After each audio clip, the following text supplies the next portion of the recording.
A man who chooses to enter the deadliest camp in history. A student who stands against an empire, knowing it will cost her life. A whistleblower who exposes the secrets governments would kill to keep hidden. These are not legends.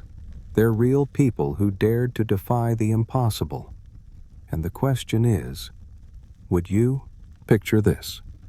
A small limestone cell, 8 feet by 7 feet, where time moves like honey. For 27 years, Nelson Mandela woke each morning on Robben Island, his window facing nothing but endless ocean. The guards called him 46664, just a number among numbers. But here's what's remarkable. While apartheid South Africa tried to erase him, Mandela was quietly learning Afrikaans, the language of his oppressors. Can you imagine? In that tiny cell, he studied his captors' poetry, their history, their deepest fears. The sound of waves crashing against the prison walls became his daily symphony, the salt air his only companion. Each morning he'd wake before dawn and exercise in silence. Push-ups, sit-ups, jogging in place. The rhythm of his breathing, the whisper of his feet against cold stone. His fellow prisoners called him Madiba, the clan name that carried more weight than any presidential title ever could. What strikes me most is this.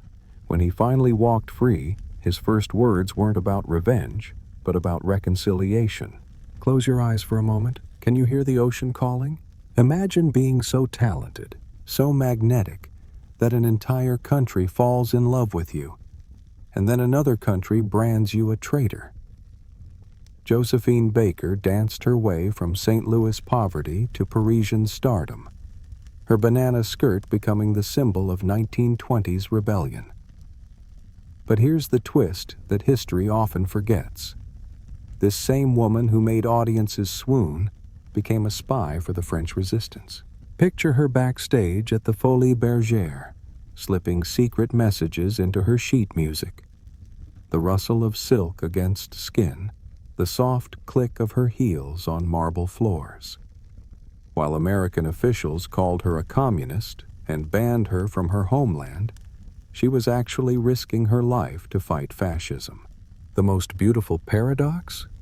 This woman, who was once refused service in American restaurants, ended up adopting 12 children from different countries, creating what she called her rainbow tribe in a French chateau.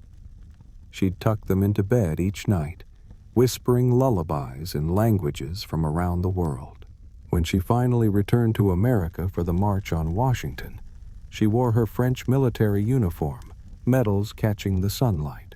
Can you picture such courage wrapped in such grace? You're now entering a dimly lit cell in fascist Italy, where the scratch of pen on paper becomes an act of rebellion. 20 years old and already marked as dangerous. That was Antonio Gramsci's fate under Mussolini's regime. The prosecutor declared, "We must stop this brain from thinking for 20 years. Instead, those 20 years produced some of history's most profound political philosophy, written on scraps of paper and smuggled out by visitors. Listen, the soft rustle of hidden manuscripts, the whisper of pages being sewn into coat linings. Gramsci's body was failing, his spine curved like a question mark from untreated disease, but his mind blazed brighter than ever. In his tiny cell, he reimagined how power works, how culture shapes consciousness, how ordinary people could change the world. Here's what moves me most. While his health crumbled, he filled over 3,000 pages with thoughts that would later inspire liberation movements across continents. His sister-in-law would visit, carrying letters that looked innocent but contained revolutionary blueprints for the future. The guards thought they were containing one small, sick man.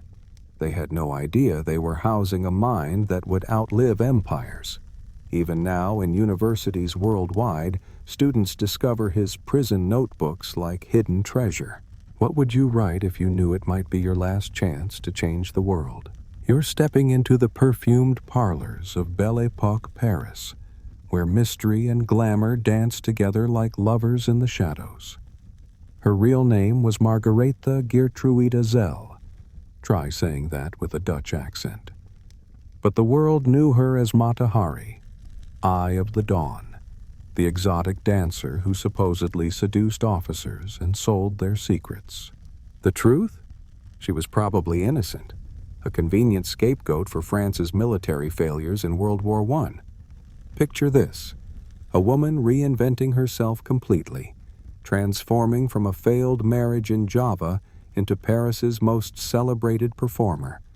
The rustle of silk veils, the tinkle of golden bracelets, the gasp of audiences as she moved like liquid fire. She claimed to be a Javanese temple dancer, though she'd never set foot in a temple. What strikes me as beautifully tragic is this: while French prosecutors painted her as a master spy, she was actually broke, borrowing money from lovers just to buy food. Her famous jewels? Most were glass. Her exotic backstory? Pure invention. Her spy network? Existed only in paranoid imaginations. The night before her execution, she refused a blindfold and blew a kiss to the firing squad. Sometimes the most dangerous thing you can be is exactly who you choose to become. You can almost hear the roar of the crowd now, feel the heat of arena lights on your face as we enter the story of a fighter who never stopped fighting. Triple murder. Life sentence. 19 years behind bars for crimes he didn't commit. Reuben Carter's fists had danced through boxing rings, earning him the nickname Hurricane for his devastating speed. Then one June night in 1966, his life changed forever when police decided he looked like their suspect. Listen to this: the clang of prison gates, the echo of footsteps on concrete corridors. While his boxing peers fought for titles and glory, Carter fought for something more precious: his innocence. Each day in his cell, he studied law books by candlelight, filing appeal after appeal with hands that once knocked out contenders in the first round. Here's what gives me chills. A group of Canadians read his autobiography, believed in his innocence, and moved to New Jersey just to help free him. They called themselves the Canadians, and they spent years investigating, uncovering the racism and corruption that had stolen his life. The most beautiful moment? When Carter walked free in 1985, he didn't celebrate. He quietly began helping other wrongly convicted prisoners find their own freedom. What battles would you fight if everything you loved was taken away? Imagine being one of America's greatest poets, then finding yourself caged like an animal, charged with treason against the country that raised you. Ezra Pound spent 12 years in St. Elizabeth's Psychiatric Hospital, not because he was insane, but because it was the only way to avoid execution for his wartime radio broadcasts supporting fascist Italy. Picture his cell-like room: books stacked like fortress walls, manuscripts scattered across a small desk, the scratch of his pen working late into the night. The irony cuts deep. This man who revolutionized modern poetry, who mentored T.S. Eliot and discovered James Joyce, was now writing some of his most brilliant work while officially declared mentally unfit. The sounds of that place haunt me: the shuffle of slippered feet in corridors, the distant murmur of other patients, the soft thud of books closing. Fellow patients would gather around him during his readings, finding beauty in the words of a man the world had labeled mad. When he was finally released in 1958, his first act was to give the fascist salute to waiting photographers. Still defiant, still impossible to understand. Can brilliance and betrayal live in the same heart? You're entering the frozen wasteland of the Soviet Gulag now, where human dignity battles against impossible odds, and words become weapons more powerful than bullets. 8 years. That's how long Alexander Solzhenitsyn spent in Stalin's labor camps for writing a private letter criticizing the Soviet leader. But those 8 years of forced labor, starvation, and brutality became the foundation for works that would eventually help topple the entire Soviet system. Can you imagine it? The crunch of snow beneath felt boots, the ring of pickaxes against frozen ground, the whispered conversations between prisoners who dared to hope. While his body grew thin and his hands cracked from cold, Solzhenitsyn was memorizing every detail, every horror, every small act of humanity he witnessed. Here's the miracle. He had no paper, no pen, so he composed entire books in his mind, using memory techniques he'd learned from fellow prisoners. Passages from the Gulag archipelago were stored in his head like treasure, waiting for the day he could write them down. The most astonishing part? When he finally published his camp experiences, they didn't just shock readers, they changed how the world saw the Soviet Union.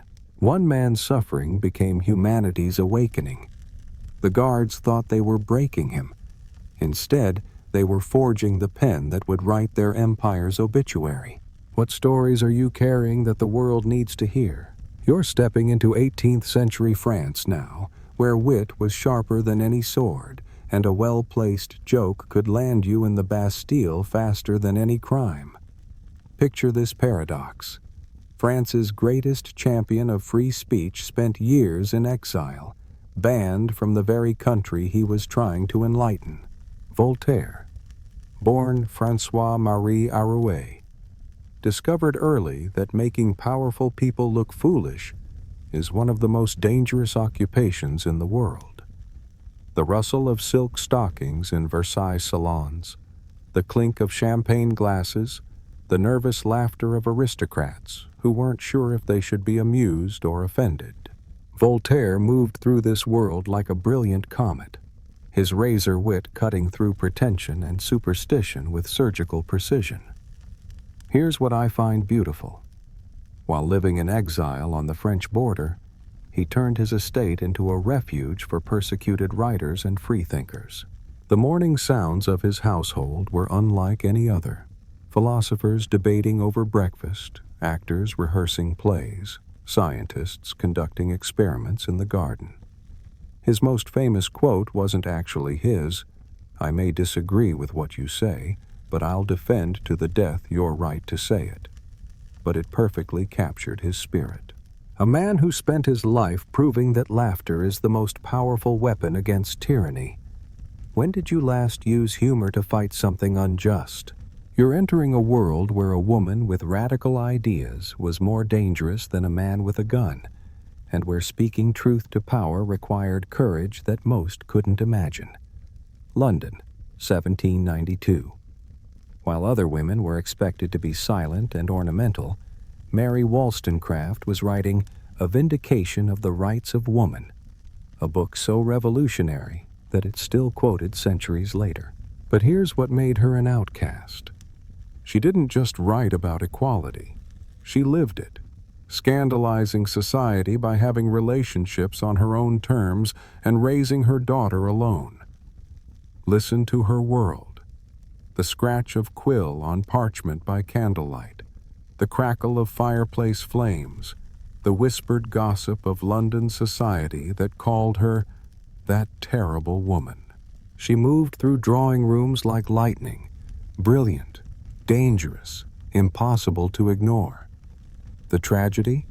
She died at 38, just 11 days after giving birth to her daughter Mary, the future Mary Shelley, who would write Frankenstein. But her words lived on, passed from mother to daughter like hidden flame. Here's what moves me. Centuries before women could vote, she argued that women's minds were just as powerful as men's. They simply needed education and opportunity to prove it. The most beautiful irony? The daughter she barely knew became one of literature's greatest voices, carrying forward her mother's rebellious spirit. What would the world look like if we'd listened to her sooner? You're gazing up at the stars now, feeling that ancient human wonder about our place in the cosmos, while somewhere in the distance, the Catholic Church is preparing to silence one of history's greatest minds. And yet, it moves. Whether Galileo actually whispered these words after recanting his belief that Earth revolves around the sun, they capture perfectly the spirit of a man who could be silenced but never truly defeated. Picture him in his villa near Florence, under house arrest for the final 8 years of his life, his telescope gathering dust while his mind continued to race among the stars. The soft tick of clockwork mechanisms, the whisper of pages turning in forbidden books, the distant chime of church bells marking hours he'd rather spend studying Jupiter's moons. Even blind and broken, he continued his research in secret, his discoveries too beautiful to abandon. Here's the stunning irony.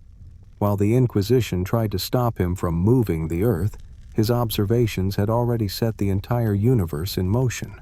Those 4 moons of Jupiter he'd discovered through his telescope, they proved that not everything in the heavens revolved around Earth.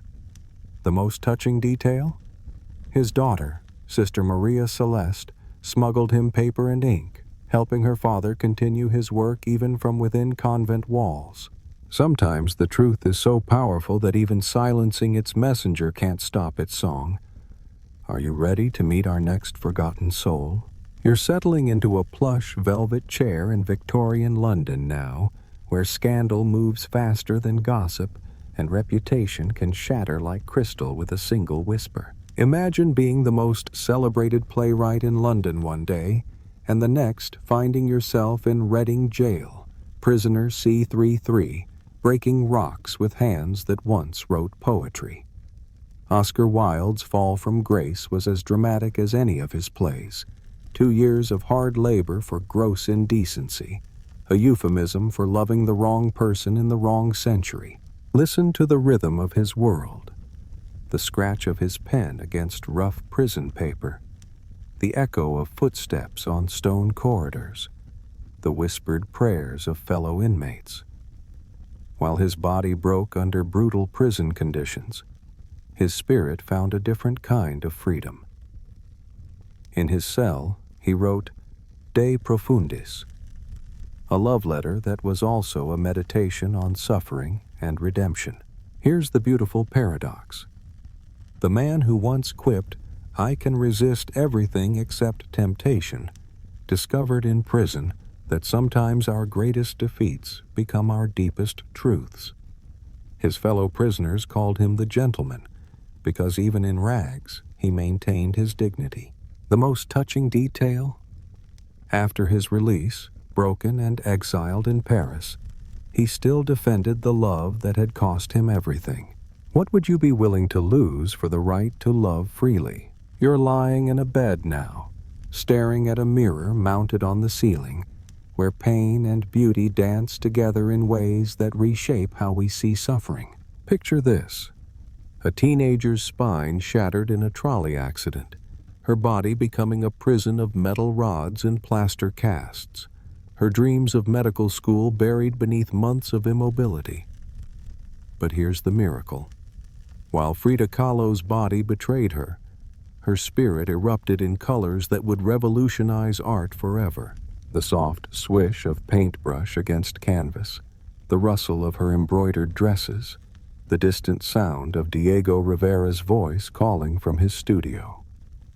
Confined to her bed for months at a time, she painted self-portraits that were both mirrors and windows, showing us not just how she looked, but how pain feels, how love burns, how a woman can be both victim and goddess. What moves me most is this. While other artists painted the world around them, Frida painted the world inside her. Each brushstroke was an act of defiance against a body that wouldn't cooperate, against a world that wanted women to suffer in silence. Her bedroom became her universe, her easel a bridge between internal and external reality. The monkeys she painted? They were her actual pets, companions in confinement. Sometimes the smallest room contains the largest truths, doesn't it? You're walking through the cobblestone streets of Montmartre now, where poverty and poetry intertwine like lovers, and a child's voice rises from the shadows to touch the stars. Born on a doorstep, raised by her grandmother in a brothel, half blind until she was 7, Edith Piaf's early life reads like a Dickens novel, but sung in French with a voice that could break hearts from across the Atlantic. They called her La Môme Piaf, the little sparrow, because she was tiny, fierce, and sang as if her life depended on it. Picture her world: the clink of coins thrown into a hat, the warm breath of strangers gathered around a street corner, the shuffle of worn shoes on wet pavement. At 14, she was singing for Sue in the streets of Paris, her powerful voice emerging from a body that barely reached 5 feet tall. Here's what gives me chills. This woman who grew up with nothing, who never learned to read or write properly, became France's national voice. Her song, La Vie en Rose, became the soundtrack for lovers worldwide, written by someone who understood loss better than most understand happiness. The most beautiful irony? The sparrow who started in the gutter ended up teaching the world how to soar. When you hear her voice, can you still hear the streets where she learned to sing? You're entering a world of clicking mechanical calculators and spinning rotors, where mathematical brilliance battles both Nazi codes and societal prejudice with equal intensity. Here's a paradox that should make us pause. The man who helped win World War II by cracking the Enigma code was later persecuted by the very government he'd saved. Alan Turing's mind worked like the machines he built, precise, logical, revolutionary. But in 1950s Britain, loving another man was still considered a crime worse than treason. Listen to his world, the whir of his computing machines, the tap-tap of typewriter keys calculating the impossible, the quiet conversations in Cambridge corridors where the future was being invented. While other scientists worked with test tubes and microscopes, Turing worked with pure thought, turning mathematics into machines that could think. The tragedy cuts deep. Rather than face imprisonment, he accepted chemical castration, hormonal treatments that were supposed to cure his homosexuality. Imagine the mind that conceived artificial intelligence being told it needed to be fixed. Here's what haunts me. At age 41, he was found dead beside a half-eaten apple, cyanide in his system. The man who'd spent his life making machines more human died because society couldn't accept his humanity. Decades later, that same government apologized. But some apologies come too late, don't they? You're sitting on a porch in rural Florida now, where the air is thick with jasmine and stories, and a woman's voice rises above the cicadas with tales that refuse to be forgotten. Picture this. One of America's most brilliant writers working as a maid in her final years, her books out of print, her contributions to literature nearly erased by time and prejudice. Zora Neale Hurston wrote, "Their eyes were watching God in 7 weeks while living in Haiti, creating what many now consider the greatest novel of the Harlem Renaissance. Yet she died in poverty, buried in an unmarked grave. The soft rustle of pages turning in Eatonville's library, the rhythmic creak of rocking chairs, the melodic cadence of folk tales passed from grandmother to granddaughter. Hurston collected these stories like jewels, preserving Black Southern culture when others saw only dialect to be discarded. Here's what makes her story both tragic and triumphant.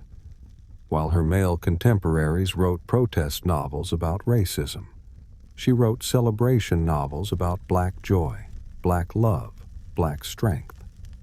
The literary establishment called her work primitive. History called it genius. The most beautiful twist? In the 1970s, Alice Walker searched Florida graveyards until she found Hurston's unmarked plot and gave her the headstone that read, "A Genius of the South." What voices are we failing to hear in our own time? You're stepping into the candlelit taverns of 16th century Rome, where genius and violence dance together in chiaroscuro, and art is born from the marriage of beauty and danger. Michelangelo Merisi da Caravaggio painted angels with the faces of prostitutes and saints with the hands of thieves. His revolutionary use of light and shadow changed art forever, but his violent temper made him a fugitive who spent his final years fleeing from city to city, paintbrush in one hand, sword in the other. Picture his world: the flicker of oil lamps casting dramatic shadows across canvas, the clink of wine bottles in Roman inns, the whispered warnings that the authorities were closing in. After killing a man during a tennis match, yes, tennis existed in 1606, Caravaggio became an exile, painting some of his greatest masterpieces while dodging bounty hunters. Here's the beautiful contradiction. This man who lived in almost perpetual darkness created paintings that seemed illuminated from within. His Calling of St. Matthew shows divine light breaking into a tavern, which was essentially Caravaggio's autobiography in oils. The most touching detail? He painted himself into many of his religious scenes, always as the villain: Goliath's severed head, Judas the betrayer. Even his self-portraits were confessions. Art historians still debate, was he painting redemption or damnation? You're standing in the American South now, where courage wears a dress and carries a pen, and one woman's refusal to stay quiet shakes the foundations of an entire system. Imagine being run out of town for telling the truth, not once, but repeatedly, across multiple states. Ida B. Wells began her crusade against lynching after 3 of her friends were murdered in Memphis in 1892. Her crime? Writing editorials that suggested black men were being killed not for assaulting white women, but for competing economically with white men. The crack of her typewriter keys echoes like gunshots, the rustle of newspapers hot off the press, the whispered conversations in church basements where her words were passed hand to hand. While white newspapers spread lies, Wells traveled the South with a pistol in her purse, investigating lynchings that others were too terrified to examine.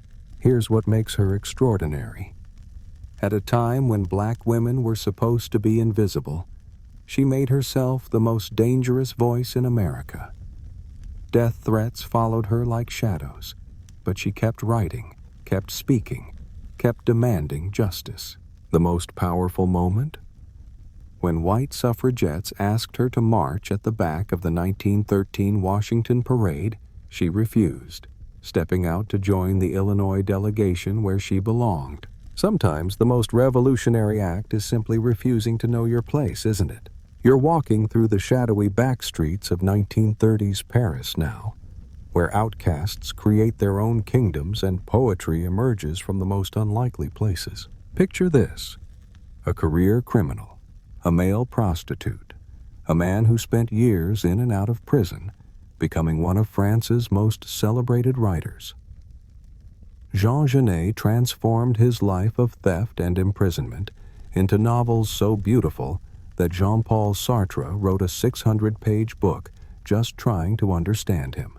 Listen to his world: the jangle of skeleton keys, the whisper of silk stockings, the soft thud of stolen goods being wrapped in newspaper. While other writers observed the criminal underworld from the outside, Genet lived it, loved it, and transformed it into art that scandalized and mesmerized in equal measure. Here's the paradox that defined him. This man who stole objects found his true calling in creating beauty. His novel, Our Lady of the Flowers, was written on brown prison paper and nearly destroyed by guards who couldn't recognize its genius. The most beautiful twist?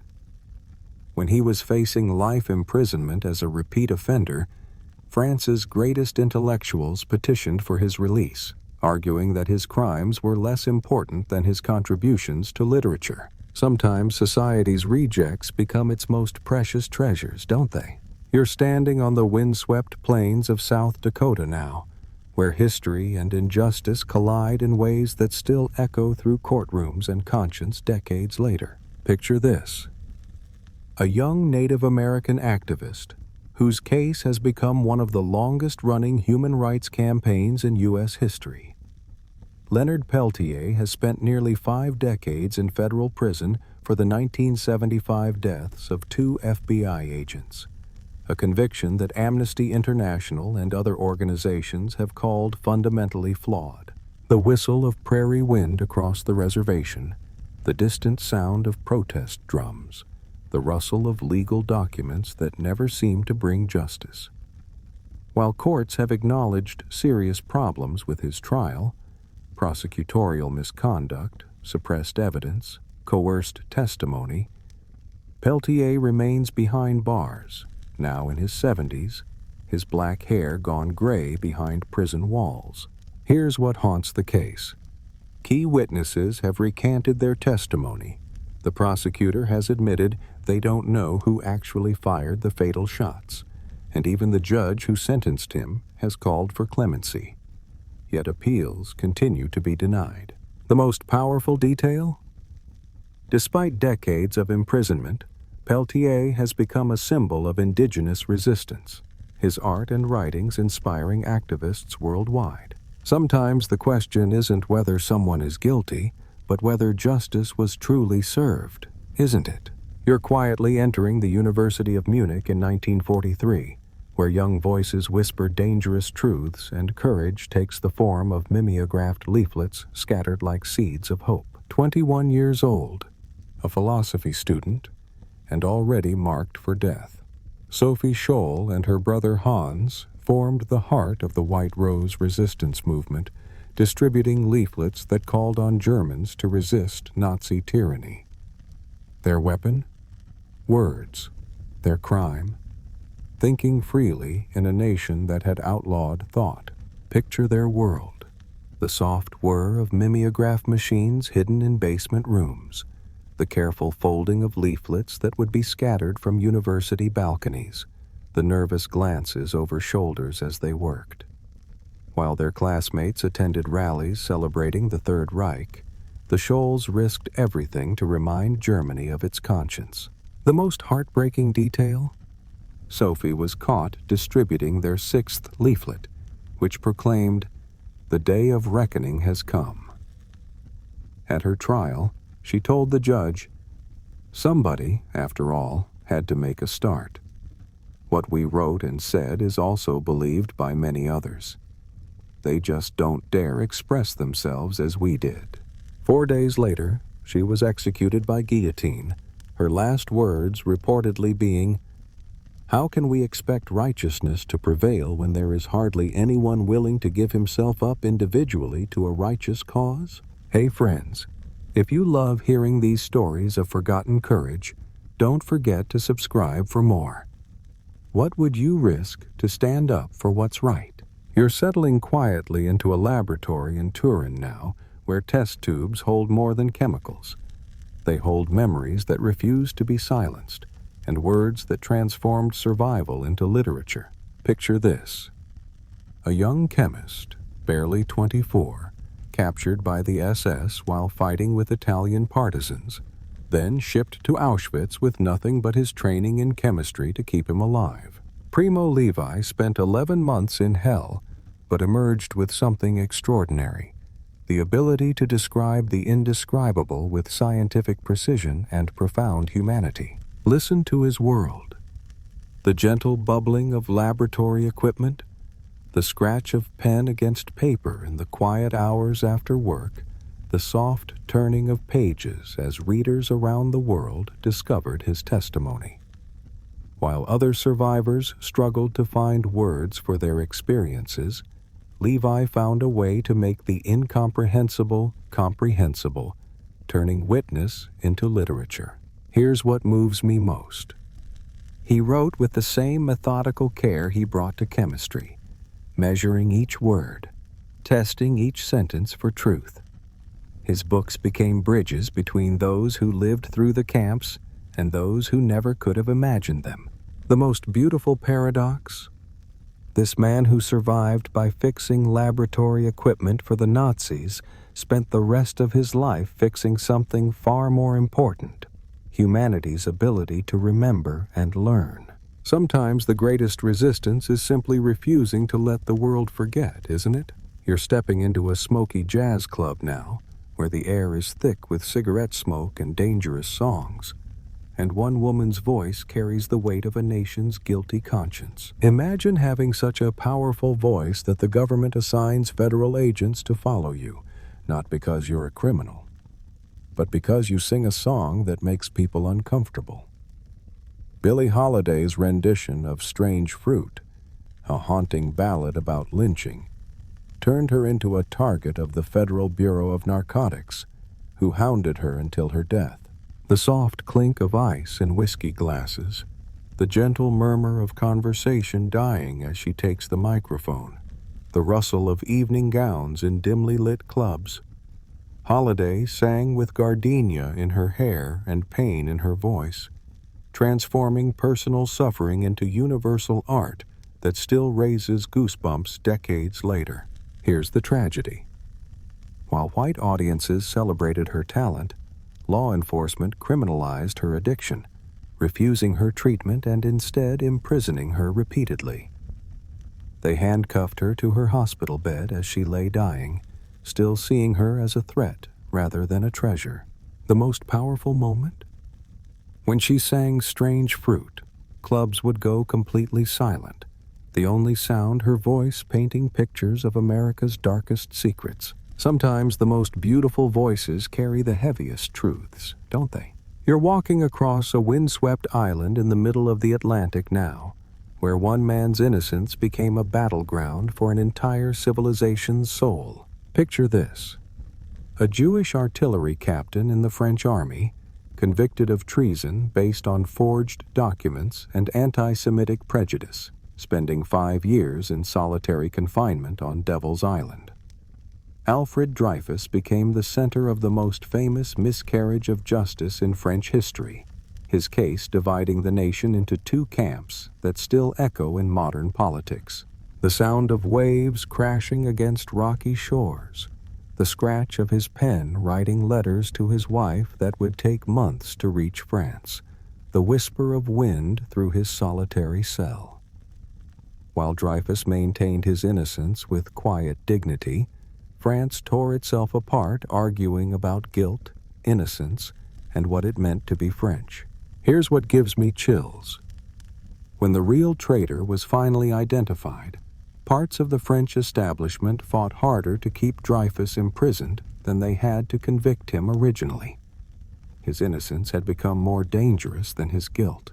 The most remarkable detail: Émile Zola's famous letter, J'accuse, defending Dreyfus, became a template for how intellectuals should speak truth to power, even when that truth is unpopular. Sometimes one person's suffering illuminates an entire society's flaws, doesn't it? You're entering the strange landscape of 1970s America now, where reality becomes more twisted than fiction, and a kidnapping victim becomes both prisoner and perpetrator in ways that still puzzle psychologists. 19 years old, wealthy, privileged, then suddenly blindfolded and thrown into a closet by the Symbionese Liberation Army.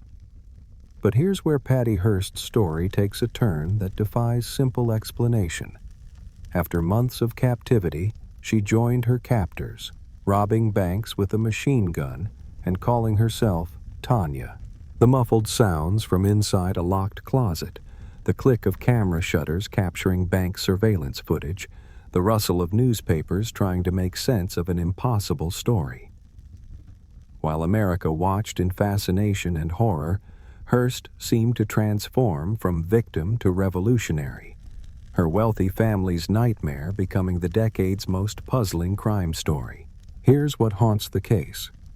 When she was finally captured, was she still a victim of brainwashing, or had she genuinely chosen her captor's cause?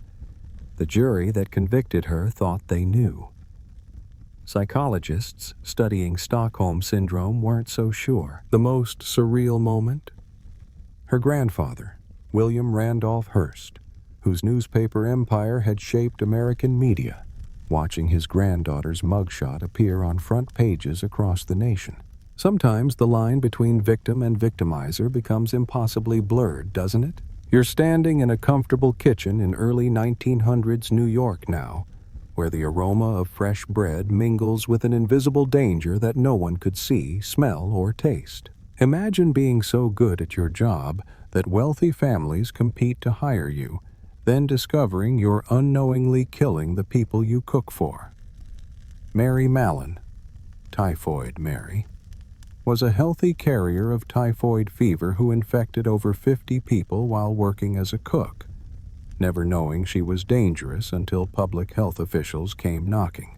The sizzle of onions in a cast-iron pan, the gentle thud of bread dough being kneaded, the soft footsteps of servants moving through upstairs hallways. While Mary created delicious meals for New York's elite, typhoid bacteria lived harmlessly in her gallbladder, turning her greatest skill into an unwitting weapon. Here's the heartbreaking part. When authorities first explained germ theory to her, she couldn't understand how she could be dangerous while feeling perfectly healthy. To her, their demands that she stop cooking seemed like persecution of an Irish immigrant who'd built a successful career through hard work. The most tragic detail? She spent 26 years in forced quarantine on North Brother Island, watching the city she'd served grow and change from across the water. Sometimes the most innocent actions can have the most devastating consequences, can't they? You're sitting in a quiet room in Cambridge now, where mathematical equations float through the air like music only one person can hear, and genius battles against prejudice, poverty, and time itself. Picture this: a self-taught mathematician from rural India working as a clerk for 16 rupees a month, filling notebooks with theorems that would later be proven correct by computers decades after his death. Srinivasa Ramanujan saw mathematical truths in dreams and visions, creating formulas that seemed to come from another dimension entirely. The scratch of chalk against blackboard, the rustle of pages filled with numbers that danced like poetry, the gentle tick of clocks marking time for a mind that moved faster than the world around it. When he finally reached Cambridge, professors found themselves trying to catch up with insights that had been revealed to a man with no formal training. Here's what amazes me.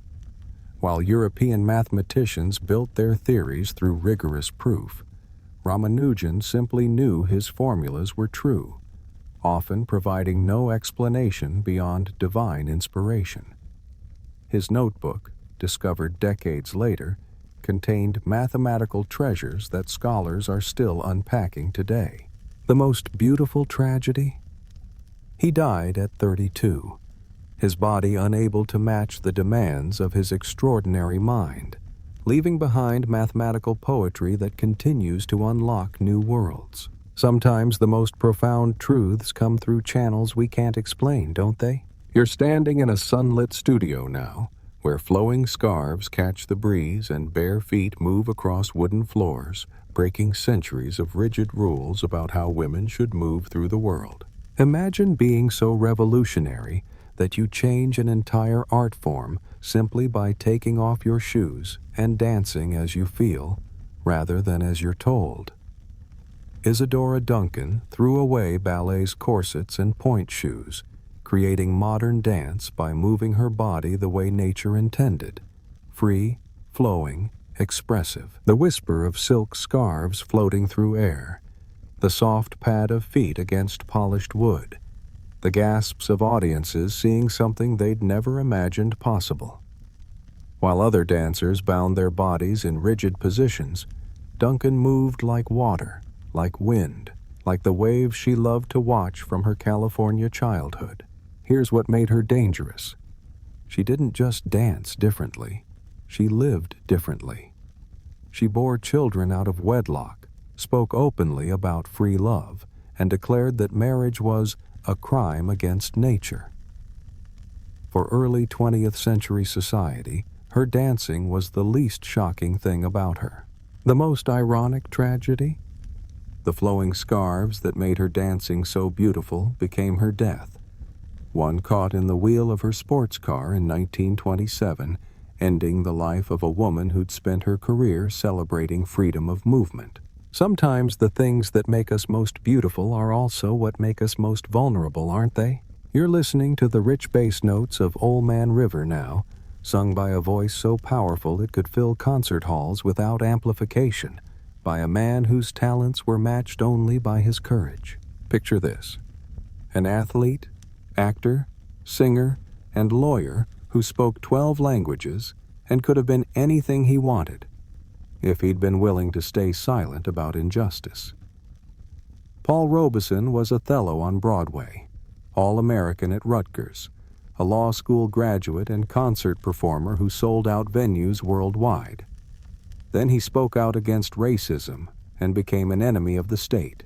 The resonant vibration of his voice filling concert halls, the rustle of programs in the hands of audiences who came to be moved, the echo of footsteps as he walked away from a career destroyed by his principles. When Robeson began connecting American racism to global colonialism, the government revoked his passport, silencing one of the nation's greatest voices for 8 crucial years. Here's what strikes me. While other entertainers stayed safely apolitical, Robeson used his platform to challenge not just American racism, but imperialism worldwide. He sang for striking workers, performed in the Soviet Union, and spoke truth when truth-telling was considered treason. The most powerful moment? When asked to renounce his political beliefs, he replied, "My father was a slave, and my people died to build this country, and I'm going to stay here and have a part of it just like you." What would you risk to ensure your voice was heard? You're standing outside a nuclear facility in 1970s Oklahoma now, where the soft hum of machinery masks dangers that can't be seen, and one woman's courage illuminates deadly secrets. Imagine discovering that your workplace is slowly killing you, then realizing that speaking up might be even more dangerous than staying silent. Karen Silkwood was a metallography laboratory technician at a plutonium plant who discovered safety violations that put workers at deadly risk. When she tried to expose them, she became contaminated with radiation levels that should have been impossible. The gentle click of Geiger counters, the rustle of protective clothing, the whispered conversations in parking lots away from corporate ears. While her employers insisted their facility was safe, Silkwood's own body became evidence of their lies. Her apartment, her car, even her food were contaminated with plutonium. Here's what gives me chills. 3 days before she was scheduled to meet with a New York Times reporter to provide evidence of safety violations, she died in a car crash under mysterious circumstances. The documents she was carrying were never found. The most haunting detail? After her death, investigators discovered that her contamination had been so severe that her body remained radioactive for years.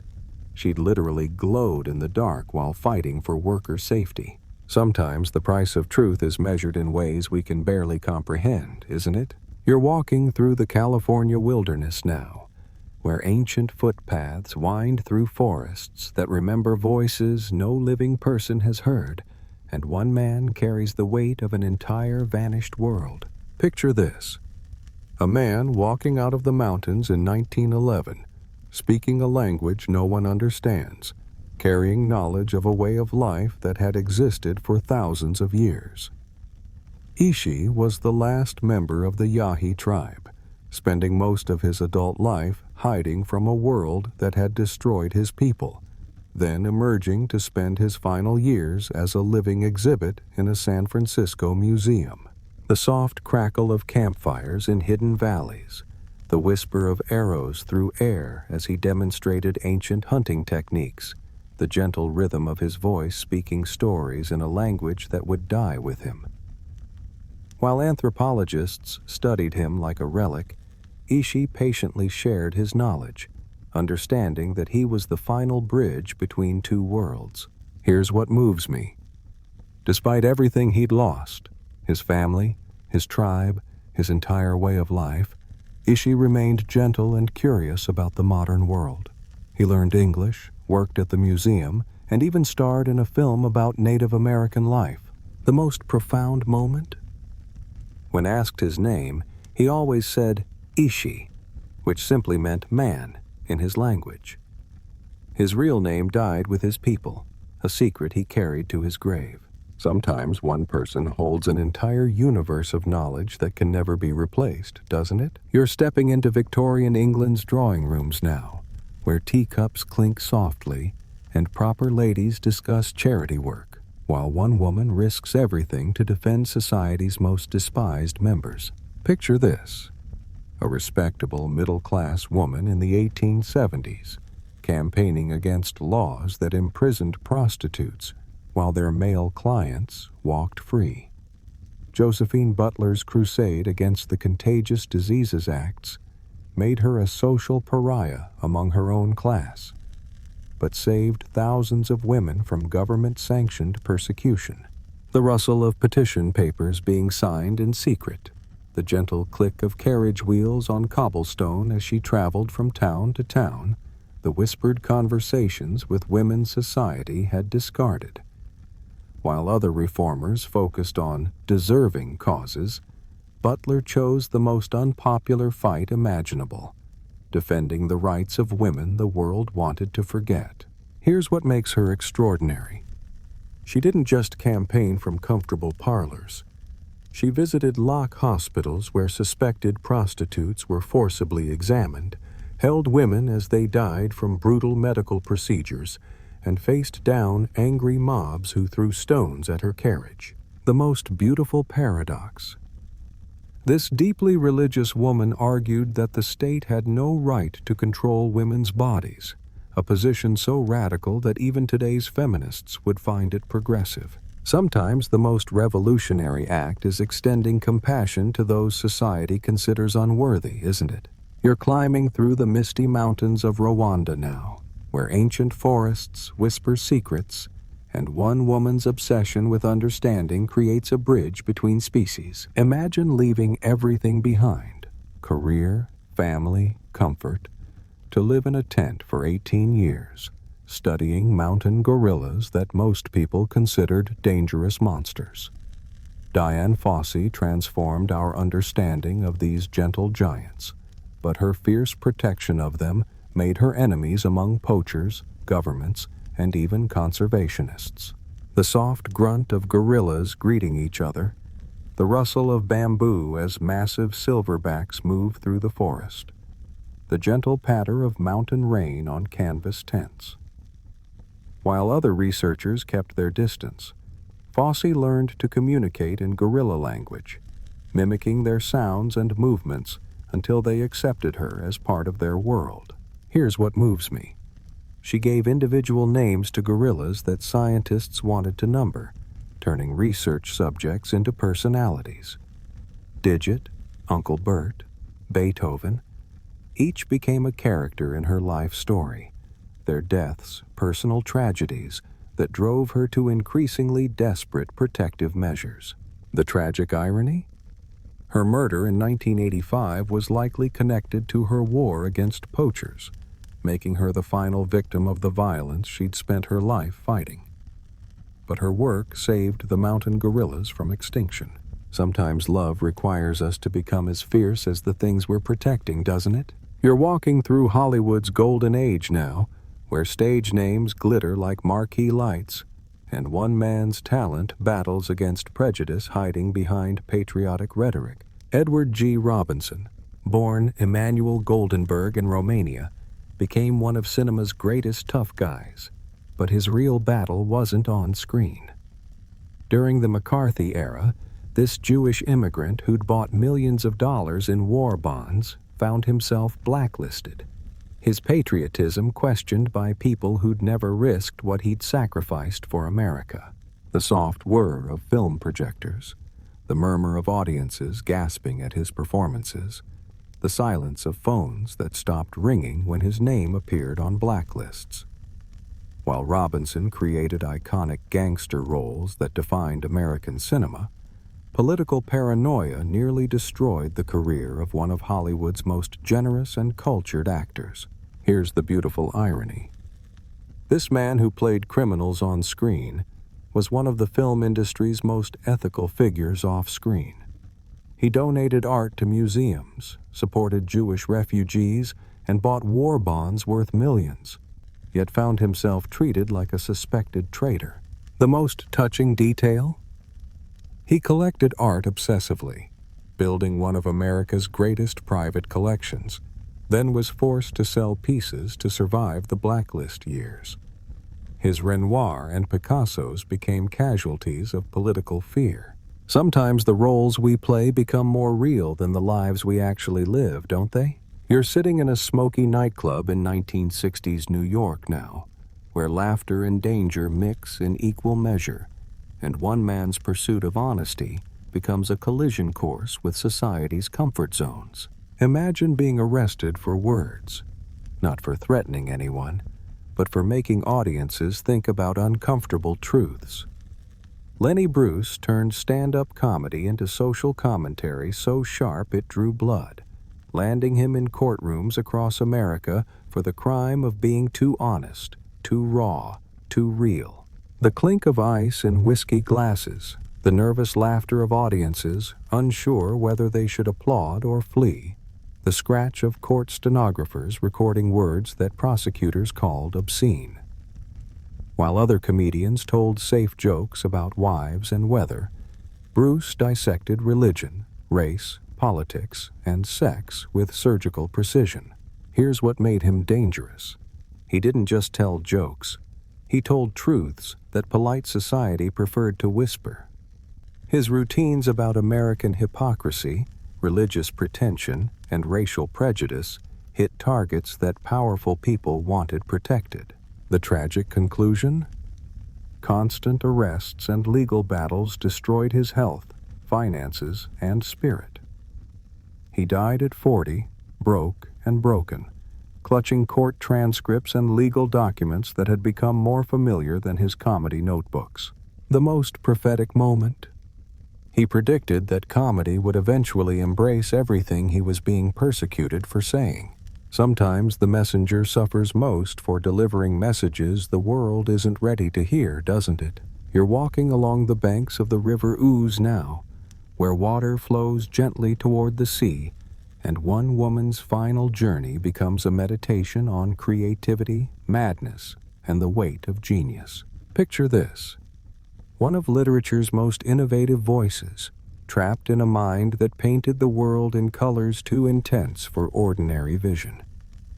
Virginia Woolf revolutionized how novels could work, but lived with mental illness that made her see beauty and horror with equal, overwhelming clarity. The soft scratch of fountain pen on paper, the rustle of manuscript pages in her writing room, the gentle lapping of river water against wooden posts.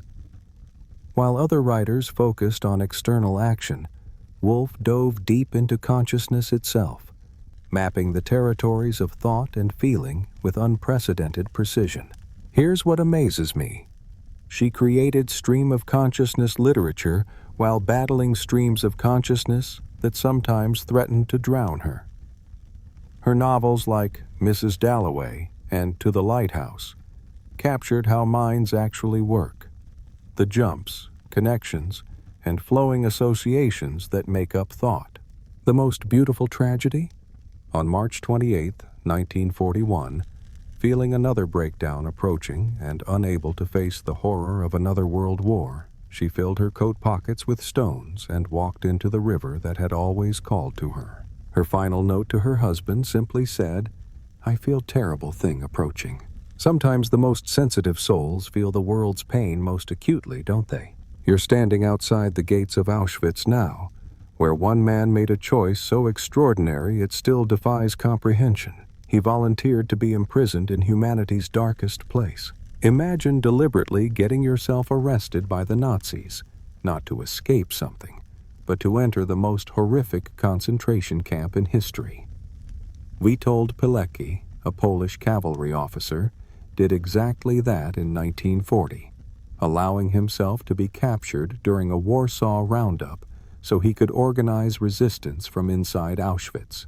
The screech of train wheels on tracks, the whispered plans shared in overcrowded barracks, the soft rustle of messages being smuggled out on scraps of paper. While other prisoners focused on survival, Pilecki built a secret network, gathering intelligence about Nazi atrocities and planning escapes for fellow inmates. Here's what gives me chills. His reports about the Holocaust, smuggled out piece by piece, were among the first detailed accounts of Nazi genocide to reach the outside world. Allied governments received his information but found it too horrific to believe. The ultimate irony? After surviving Auschwitz and escaping, Pilecki was executed by the communist Polish government in 1948, accused of being a Western spy. The man who'd voluntarily entered hell to fight fascism was killed by the allies he'd helped save. Sometimes heroism looks like the most impossible choice of all, doesn't it?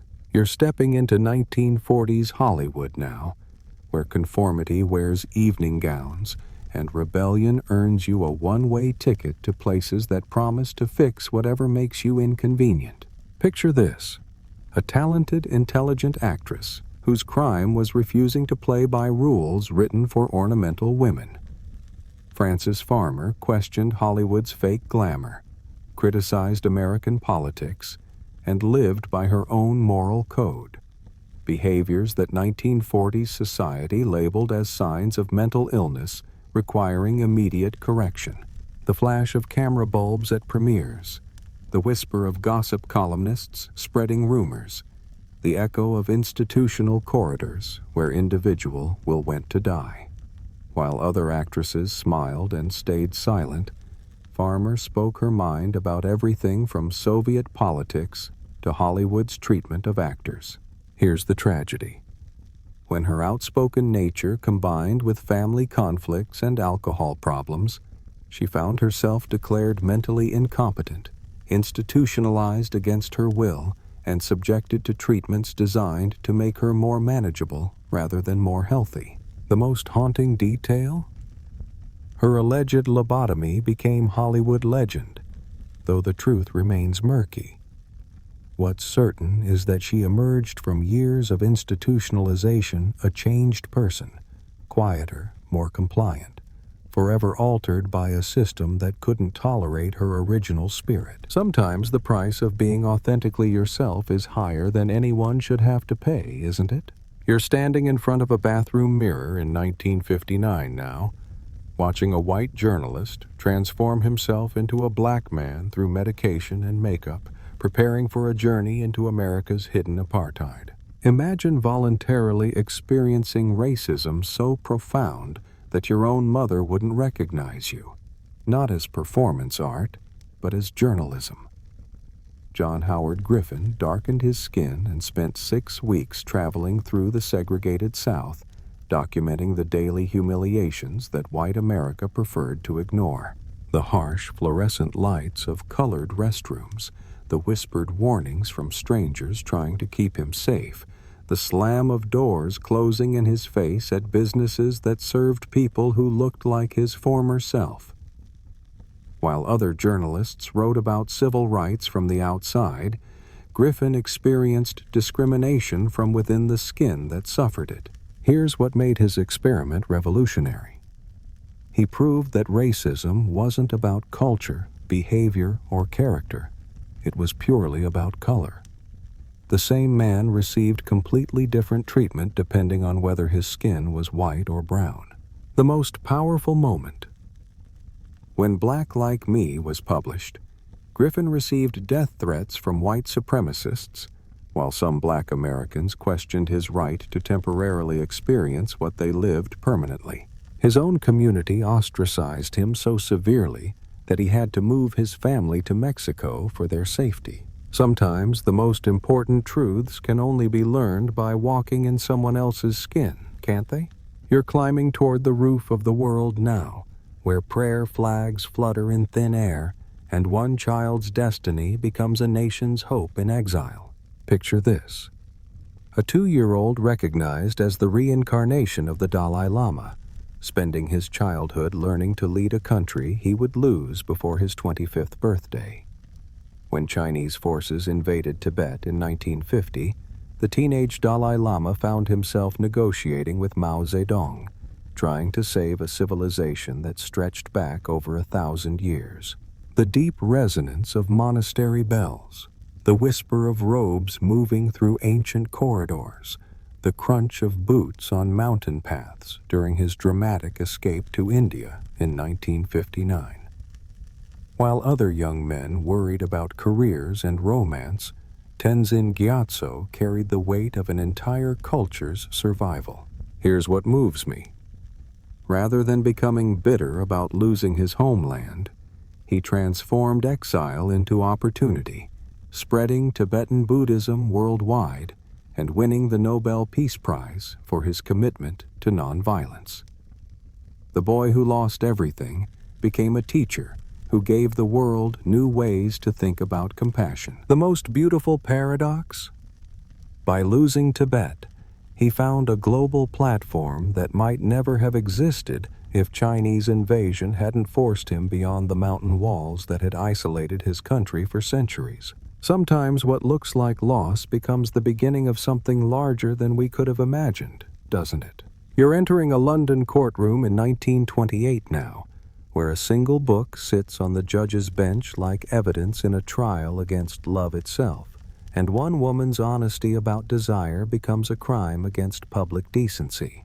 Imagine writing a novel so honest about lesbian love that the government tries to destroy every copy, calling it obscene not for explicit content, but for suggesting that same-sex love might be natural and beautiful. Radcliffe Hall's The Well of Loneliness became one of the most banned books of the 20th century, transforming its author into an accidental martyr for rights that wouldn't be recognized for decades. The scratch of her pen writing in secret, the rustle of manuscript pages hidden from disapproving eyes, the whispered support of writers like Virginia Woolf, who defended her right to tell forbidden stories.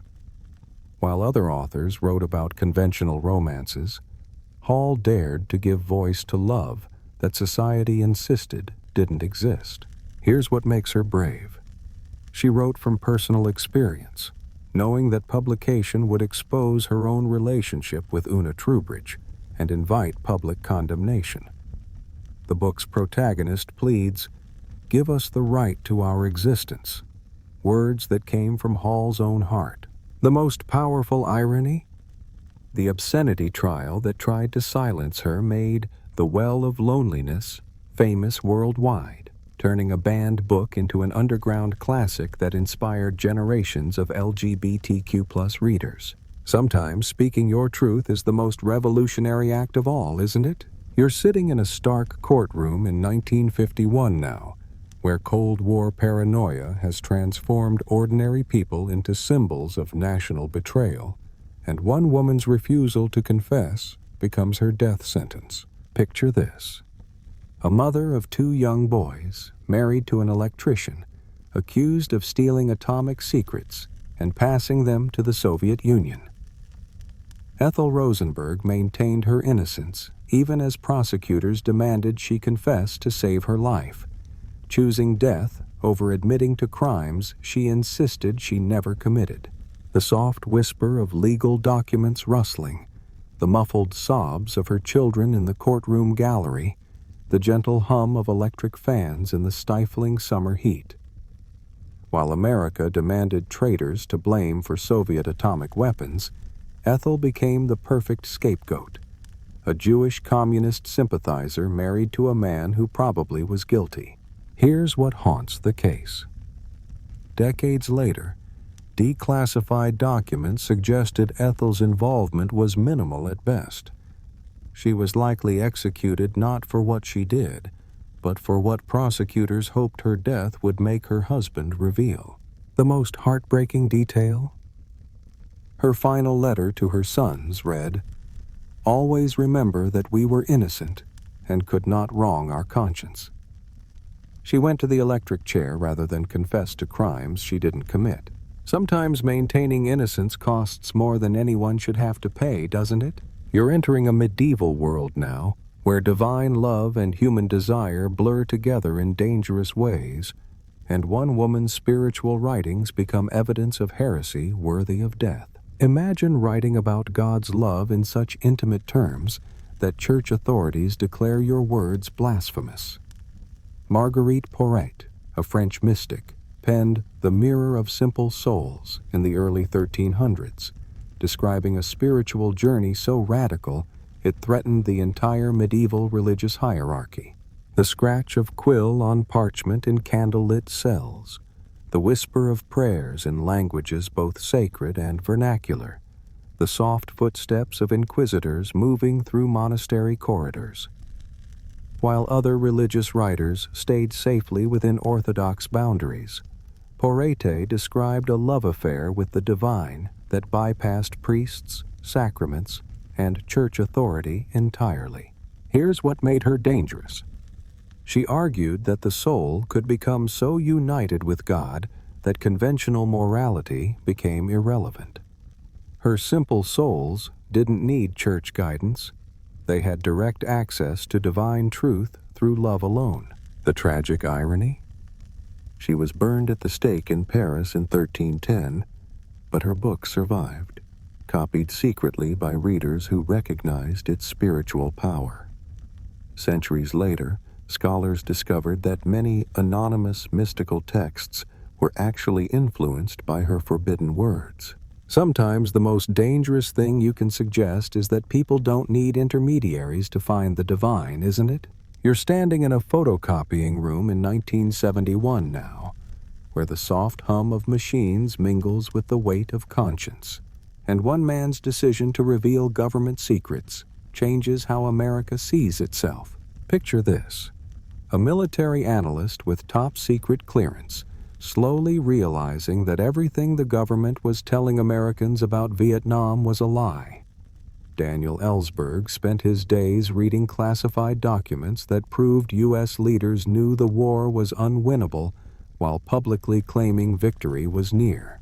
The gentle whir of copying machines working through the night, the rustle of thousands of pages being secretly duplicated, the soft conversations with journalists who understood they were receiving evidence of massive government deception.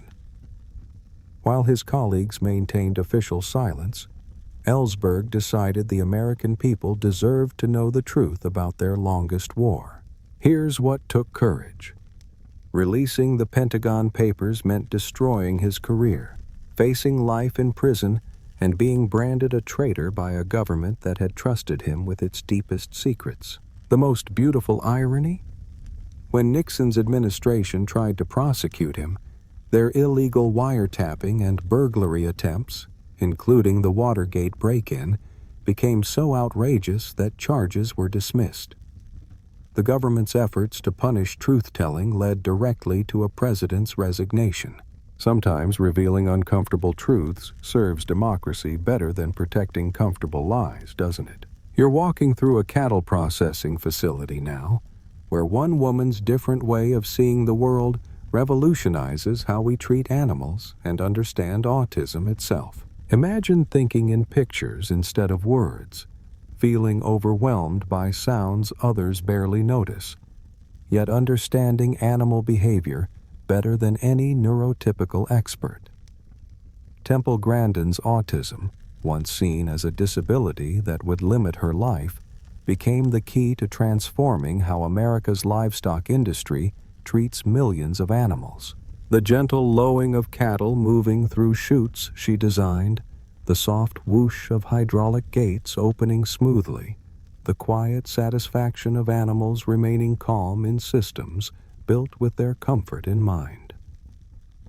While other engineers focused on efficiency, Grandin focused on reducing fear and stress. Here's what makes her extraordinary. She used her own sensory sensitivities to understand how animals experience the world.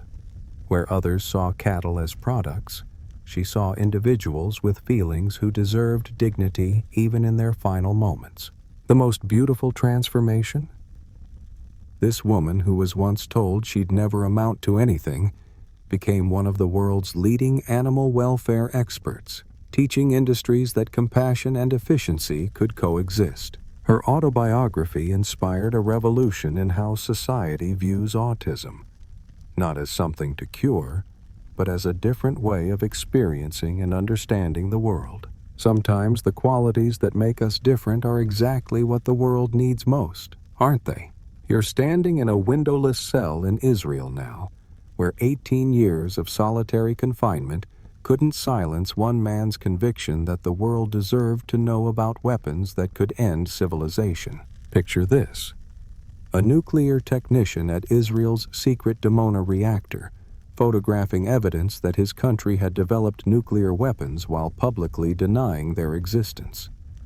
Mordecai Vanunu believed the world had a right to know about Israel's nuclear program, even if revealing it meant betraying his homeland. The soft click of a camera capturing forbidden images, the whisper of documents being hidden in personal belongings, the echo of footsteps in underground facilities where weapons of mass destruction were quietly assembled.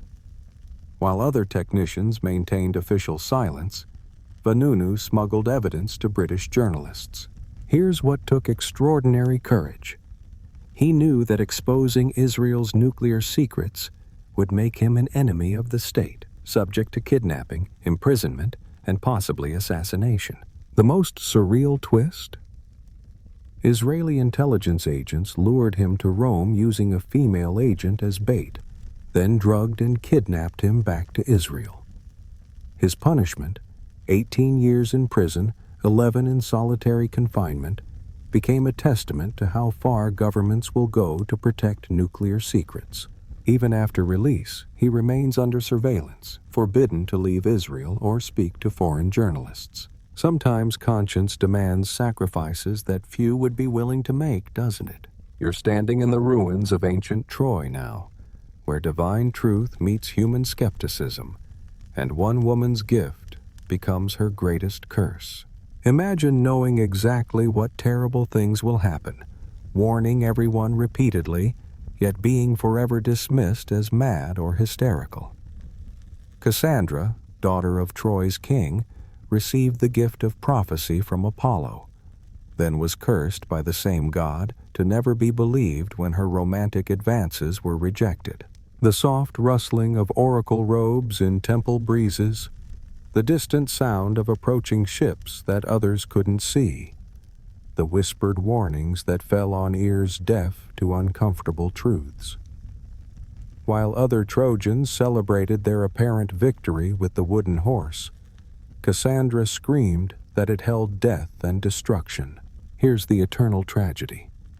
She was always right, always ignored, always blamed after disasters struck for not being convincing enough.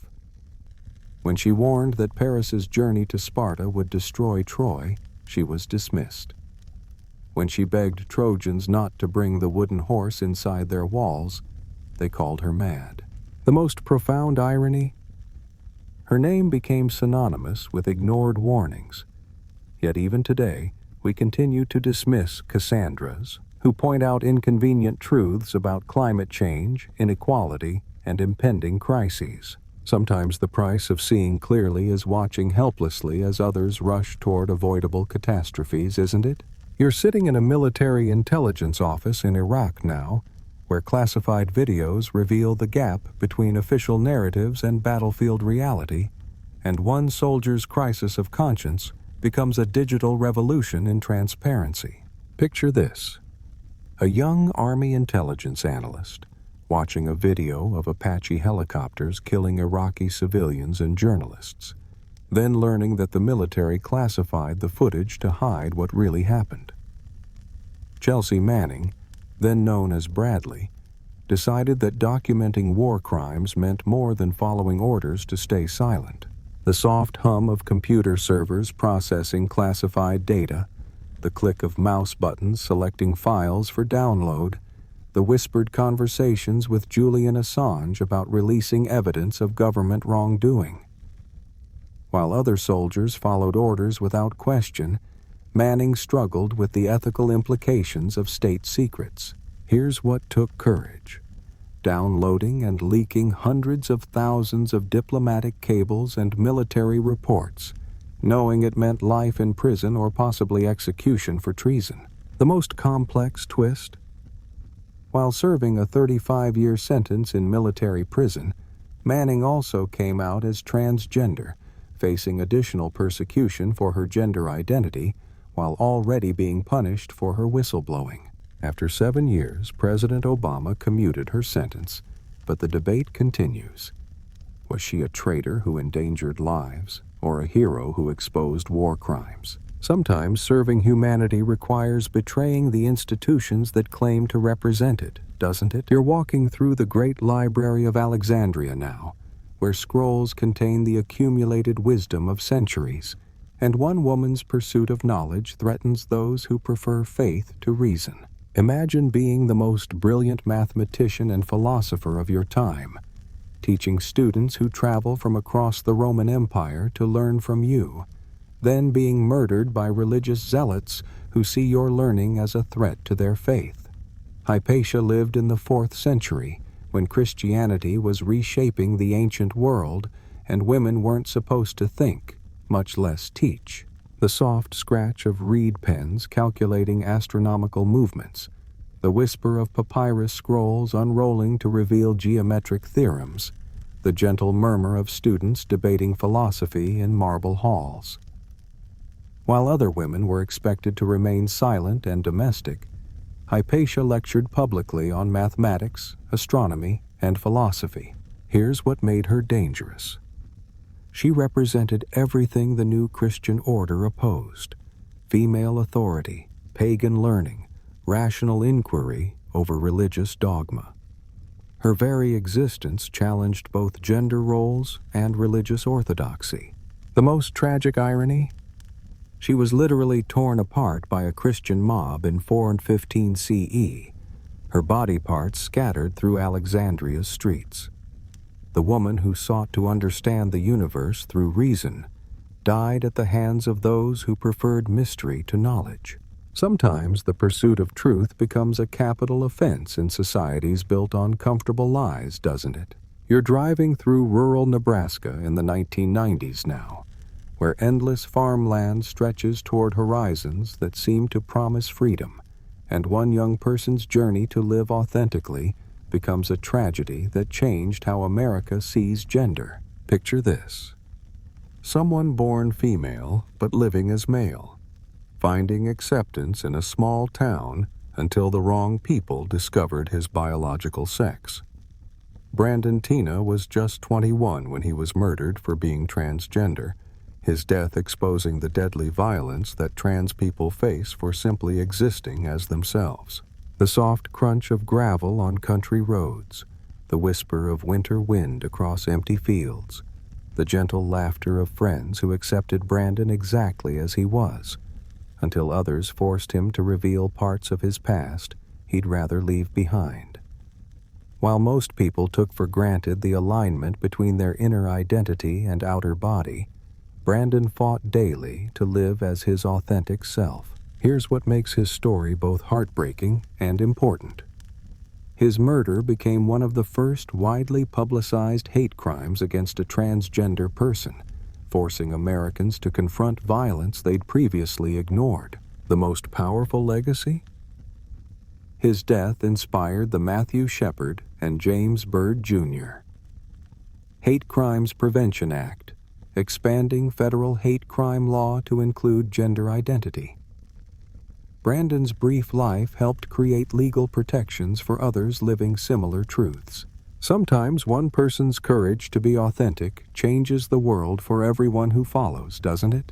You're standing in a 19th century maternity ward now, where the smell of carbolic acid mingles with the cries of newborns, and one doctor's simple observation about hand washing makes him an outcast among his medical colleagues. Imagine noticing that mothers delivered by doctors died at much higher rates than those delivered by midwives, then realizing the difference was that doctors performed autopsies before delivering babies, without washing their hands between corpses and newborns. Ignaz Semmelweis discovered that hand-washing dramatically reduced deaths from childbed fever, but the medical establishment rejected his findings as insulting and unscientific. The gentle splash of water in wash basins, the soft rustle of clean towels, the relieved sighs of mothers who survived births that should have killed them. While other doctors dismissed hygiene as unnecessary superstition, Semmelweis watched death rates plummet in wards where he enforced hand-washing protocols. Here's the tragedy. His colleagues were so offended by the suggestion that gentlemen's hands could be unclean that they ostracized him from the medical community. He was eventually committed to an asylum, where he died, ironically, from an infection. The most beautiful vindication? Decades later, Pasteur's germ theory proved Semmelweis had been right all along. Today, hand hygiene is fundamental to medical practice, and Semmelweis is remembered as a hero who saved countless lives. Sometimes the simplest truths are the hardest for experts to accept, aren't they? You're walking through the corridors of Los Alamos National Laboratory now, where nuclear secrets hum quietly in computer servers, and one Taiwanese-American scientist becomes the scapegoat for America's post-Cold War paranoia. Picture this.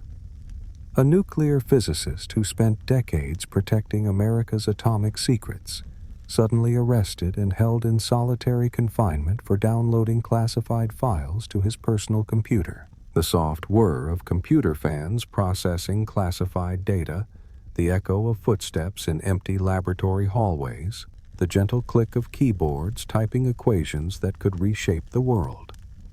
While other scientists worked with the same classified materials, Li found himself targeted as a Chinese spy, despite being a naturalized American citizen who'd served his country faithfully for decades. Here's what made his case extraordinary. After holding him in solitary confinement for 9 months, prosecutors couldn't prove espionage. The case collapsed when it became clear that downloading files, while against security protocols, didn't constitute treason. The most touching moment? The federal judge who sentenced him publicly apologized, saying Li had been terribly wronged by the government he'd served. Sometimes being the wrong ethnicity at the wrong moment in history is all it takes to become an enemy of the state, isn't it? You're entering a small cottage in 18th century England now, where medical mystery meets elaborate deception, and one woman's bizarre claims fool the most learned doctors of her age. Imagine convincing the medical establishment that you're giving birth to rabbits, not just 1 or 2, but dozens of them, complete with fur and tiny bones. Mary Toft, a poor woman from Surrey, managed exactly that in 1726, drawing physicians from across London to witness what they believed was a miraculous transformation of human anatomy. The soft rustle of straw on cottage floors, the whispered conferences of baffled doctors, the gentle scratching of medical notes trying to explain the impossible. While other women gave birth to ordinary human babies, Toft produced what appeared to be perfectly formed rabbit parts, baffling everyone from local midwives to the king's physician. Here's the beautiful hoax. She'd secretly inserted rabbit parts into her body before labor, then delivered them with such convincing pain and effort that even experienced doctors believed they were witnessing spontaneous species transformation. The most ironic twist? When finally exposed, Toft's confession revealed that her hoax was motivated by poverty. She'd hoped the attention would bring money. Instead, it brought brief fame, followed by prosecution for fraud. Sometimes the most impossible stories reveal the most human motivations, don't they? You're standing behind the scenes of the March on Washington now, where one man's brilliant organizational skills make history possible, even as his own story gets written out of the narrative he helped create. Picture this. The chief organizer of the most important civil rights demonstration in American history, kept in the shadows because his homosexuality might damage the movement's reputation.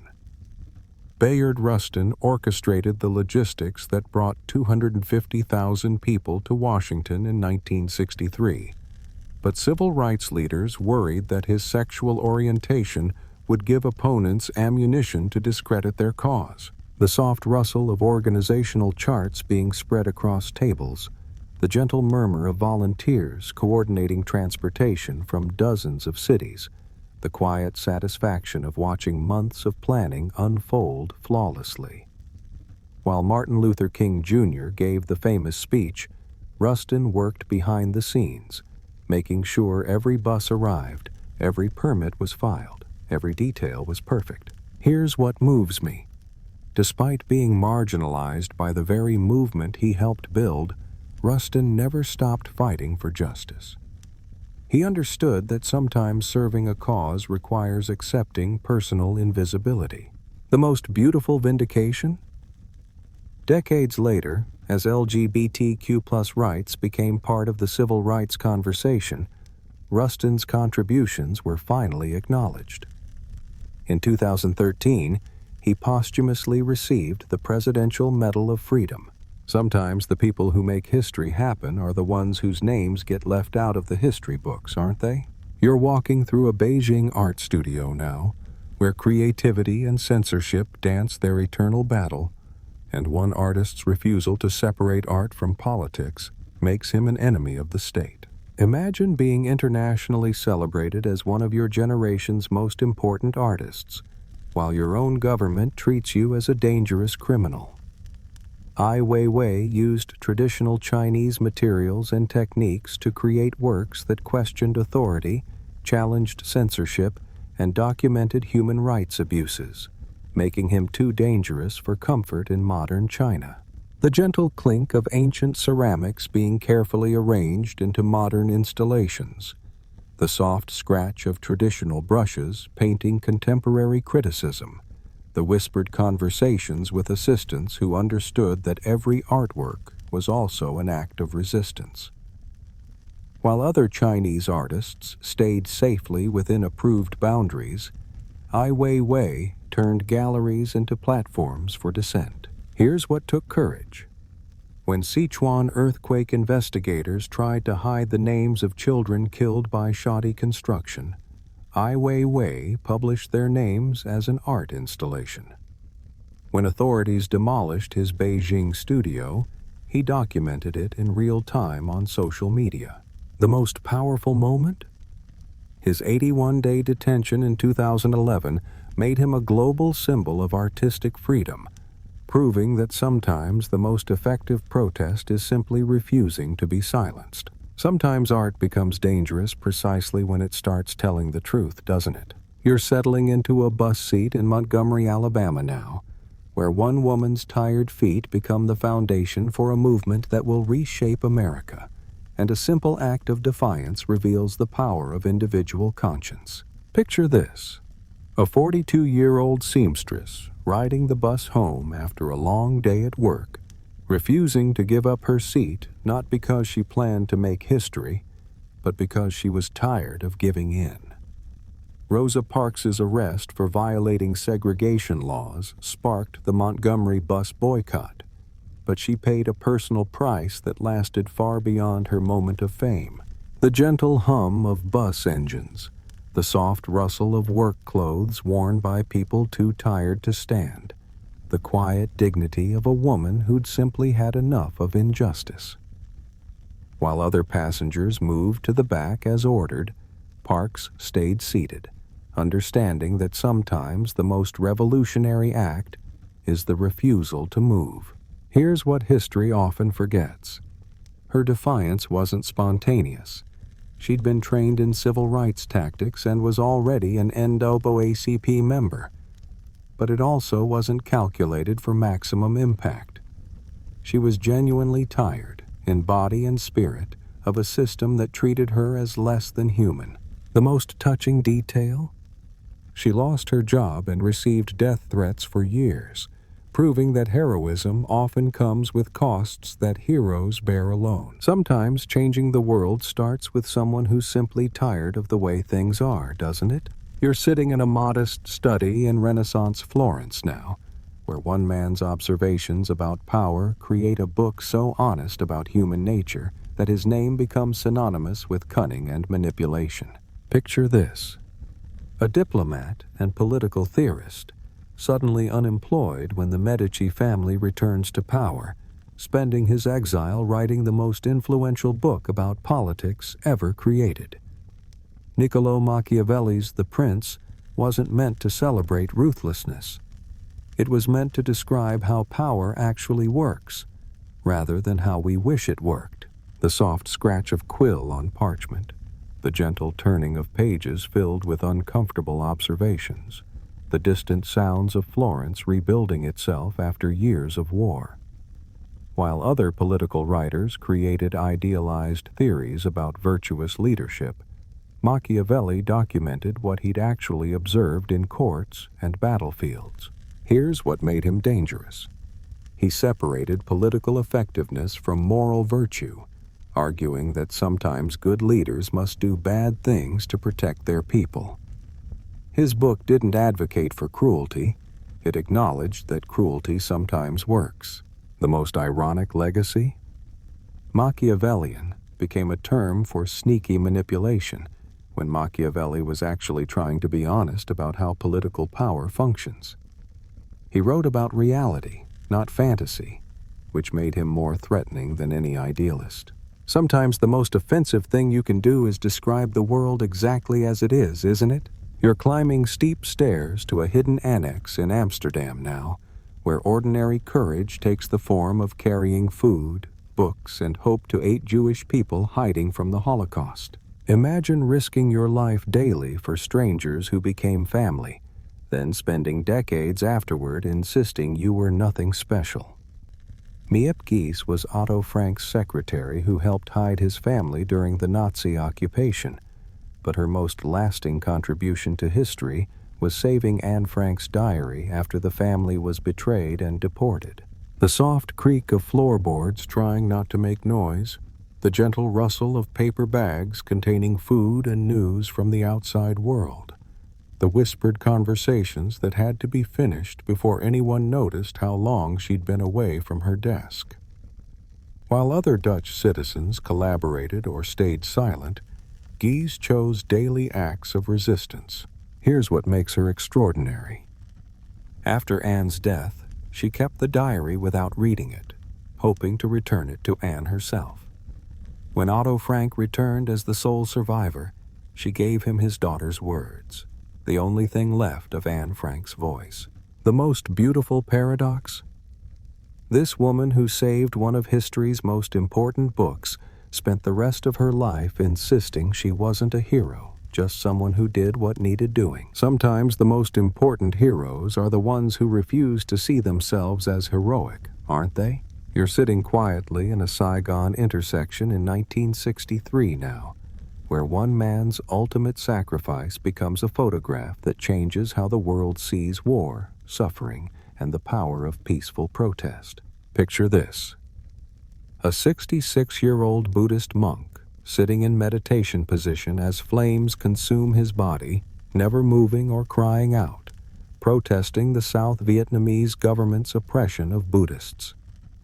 Thich Quang Duc's self-immolation created one of the 20th century's most powerful images of nonviolent resistance. The gentle chanting of prayers, the soft rustling of orange robes in morning breeze, the profound silence of a man so committed to peace that he chose the ultimate sacrifice rather than violence. While other protesters threw stones or carried weapons, Quang Duc's only weapon was his willingness to suffer completely. Here's what gives me chills. Witnesses said he never moved as the flames engulfed him, maintaining perfect meditation posture, until death. His heart reportedly remained intact after the cremation, which Buddhists considered a sign of enlightenment. The most powerful impact. President Kennedy said the photograph of his sacrifice had more effect on American policy than any political demonstration. One man's death changed how a superpower saw a distant war. Sometimes the most profound statements are made without saying a single word, aren't they? You're standing on a stage in 1920s Paris now, where a young black woman from St. Louis transforms herself into an international icon, then uses her fame to fight the racism that forced her to leave America. Wait, haven't we heard this story before? Actually, no. This is about Josephine Baker's later life, when she adopted 12 children from different countries and created what she called her rainbow tribe in a French chateau, proving that love transcends race, nationality, and convention. The gentle laughter of children speaking different languages, the soft rustle of international flags decorating a family home, the warm conversations around dinner tables where African, Asian, European, and American cultures blended into something entirely new. While other celebrities collected cars or jewels, Baker collected children who needed homes. Here's what made her experiment revolutionary. In the 1950s, she was demonstrating that multicultural families could work, decades before most societies would accept such ideas. Her chateau became a laboratory for human harmony. The most touching irony: this woman who'd been rejected by racist America created a family that looked like the world America claimed to champion. When she needed money to maintain her international household, it was American civil rights leaders who helped her. Sometimes the most powerful response to hatred is to love more boldly than anyone thought possible, isn't it? You're sitting in a Chinese prison cell now, where one man's commitment to peaceful political change earns him a Nobel Peace Prize he'll never be able to accept, and words become more dangerous than weapons. Picture this: a literary critic turned political activist, serving 11 years in prison for co-authoring Charter 08, a manifesto calling for democratic reforms in China. Liu Xiaobo spent his final years behind bars, his wife under house arrest, his very name censored from Chinese internet searches. The soft scratch of pen on paper writing essays that authorities will confiscate. The gentle turning of book pages in languages he studied to understand democracy. The quiet conversations with fellow prisoners who shared dreams of political freedom. While other Chinese intellectuals stayed silent or fled abroad, Liu chose to stay and speak truth to power. Here's what made him dangerous. He advocated for change through peaceful dialogue rather than revolution, proving that sometimes the most threatening rebels are those who refuse violence. His commitment to nonviolence made his criticism impossible to dismiss as extremism. The most beautiful tragedy? When he won the Nobel Peace Prize in 2010, the ceremony featured an empty chair, since neither he nor his wife could attend. That empty chair became a symbol of all the voices China had silenced. Sometimes the most powerful revolutions happen one carefully chosen word at a time, don't they? You're standing in a modest apartment in Bath, England now, where one of Africa's last emperors lives in exile, feeding pigeons and waiting for a world that has forgotten his pleas for justice. Picture this. The ruler of Ethiopia, once considered a living god by his people, reduced to seeking asylum in Britain after Mussolini's armies conquered his ancient kingdom. The soft rustle of newspapers reporting battles in his homeland, the gentle cooing of pigeons he fed in Fairfield House Gardens, the distant sound of BBC radio broadcasts discussing his country's fate. While other world leaders met in comfortable conference rooms, Selassie walked English countryside paths, planning his return to a throne that might no longer exist. Here's what moves me. When he addressed the League of Nations in 1936, warning that Ethiopia's fate would determine whether collective security meant anything. Delegates walked out. His prophetic words, "It is us today, it will be you tomorrow," proved tragically accurate as fascism spread across Europe. The most remarkable twist? He returned to power in 1941, restored by British forces, proving that sometimes exile is just a long pause before vindication. Sometimes those who warn us earliest about danger are the ones we're least willing to hear, aren't they? You're walking through the rubble of Dublin in 1916 now, where a Polish-born aristocrat has traded her evening gowns for military uniform, becoming the first woman elected to the British Parliament and refusing to take her seat. Imagine being born into wealth and privilege, marrying into nobility, then throwing it all away to fight for Irish independence. Constance Markievicz could have lived comfortably in London drawing rooms, but chose instead to stand with rebels in the Easter Rising, earning a death sentence that was commuted only because she was female. The crack of rifle fire from rebel positions, the rustle of her citizen army uniform replacing silk ball gowns, the soft Irish voices planning revolution in working-class kitchens. While other society ladies organized charity galas, Markievicz organized armed resistance, becoming the first woman to hold a cabinet position in any European government. Here's what made her dangerous. She understood that true revolution required abandoning class privilege, not just changing governments. She gave away her wealth, lived in poverty, and spent years in prison for her beliefs. The most beautiful irony? When she won her parliamentary seat in 1918, she was in Holloway Prison, making her victory speech impossible but her statement crystal clear. Sometimes the greatest privilege is the freedom to give up all your other privileges, isn't it? You're sitting in a Philadelphia printing shop in 1776 now, where one man's pamphlet sells more copies per capita than any book in American history, yet its author dies penniless and nearly forgotten. Picture this: a failed corset maker from England, writing words so powerful they convince American colonists to declare independence, then moving to France to defend another revolution. Thomas Paine's Common Sense made the case for American independence in language ordinary people could understand, but his radical ideas eventually made him enemies on both sides of the Atlantic.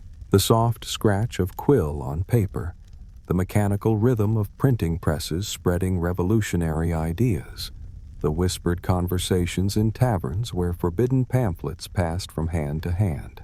While other political writers used complex legal arguments, Paine wrote with the clarity of someone who understood that revolution starts in ordinary minds. Here's what made him dangerous. He didn't just oppose kings. He opposed the very idea of monarchy, arguing that common people were capable of governing themselves. His words reached farmers, shopkeepers, and laborers who'd never considered themselves political actors. The most tragic irony? After helping create America, he was shunned for his criticism of Christianity and died in poverty, attended by only 6 people at his funeral. Sometimes the words that change everything are written by people who never get to enjoy the changes, aren't they? You're standing in the marketplace of 11th century Coventry now, where one woman's shocking protest against her husband's taxation becomes a legend that survives 1,000 years of retelling. Imagine being married to a Norman lord who's crushing his English subjects with crushing taxes, then finding a way to shame him into mercy that requires sacrificing your own dignity. Lady Godiva's naked ride through Coventry wasn't about exhibitionism. It was about using her privilege to protect the powerless.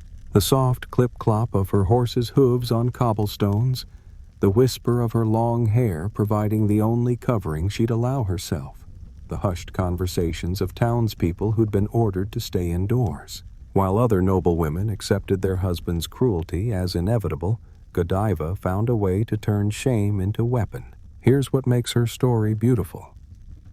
According to legend, the townspeople respected her sacrifice so completely that they stayed inside, refusing to watch. Only one person, Peeping Tom, violated the trust, creating history's first recorded voyeur.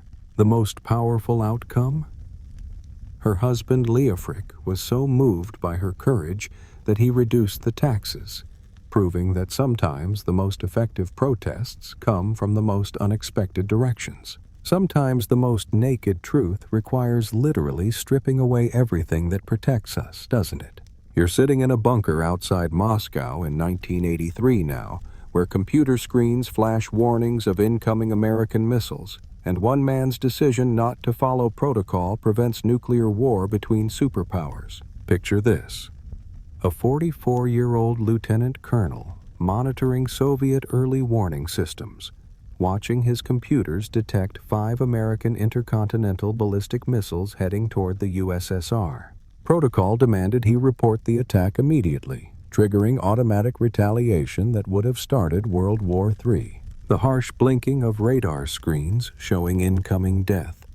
The soft hum of computers calculating humanity's final minutes. The tense breathing of technicians waiting for orders that would end civilization.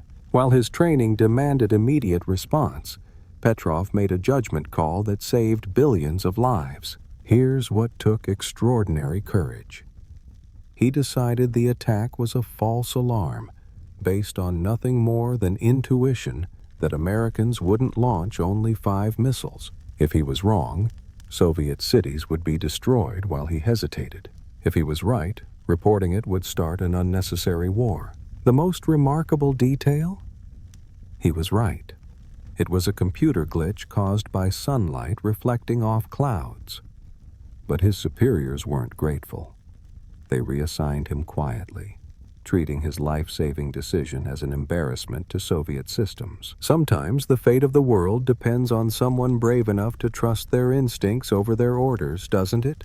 You're walking through the breadlines of Depression-era New York now, where one woman's conversion from bohemian journalist to Catholic activist creates a new model for serving the poor. Imagine spending your youth as a hard-drinking, free-loving Greenwich Village writer, then finding God and deciding that Christianity requires taking care of society's most desperate people. Dorothy Day founded the Catholic worker movement, opening soup kitchens and homeless shelters while advocating for pacifism and social justice.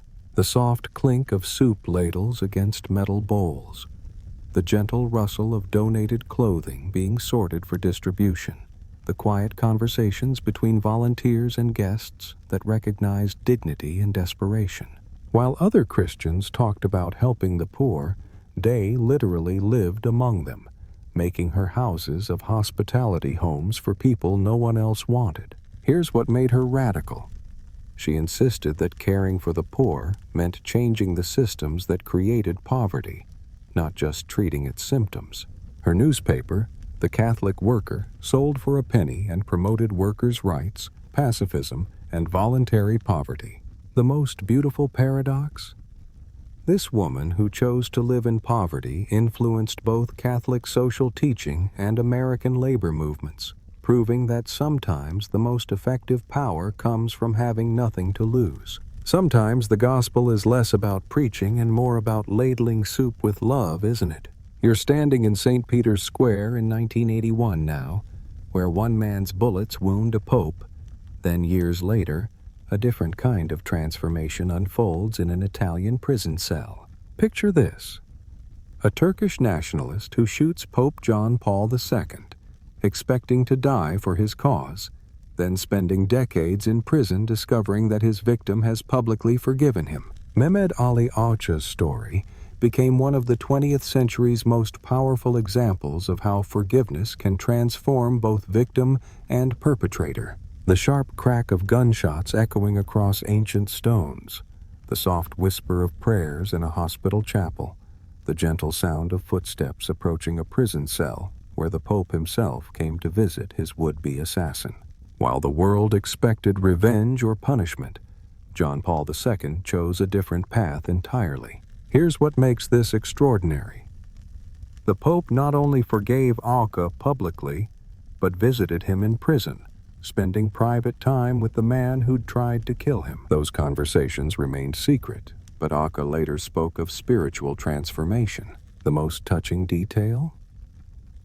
When the Pope died in 2005, Aka requested permission to attend the funeral, wanting to honor the man who'd shown him what real strength looked like. Sometimes the most powerful victories happen when enemies become friends, rather than when friends defeat enemies, don't they?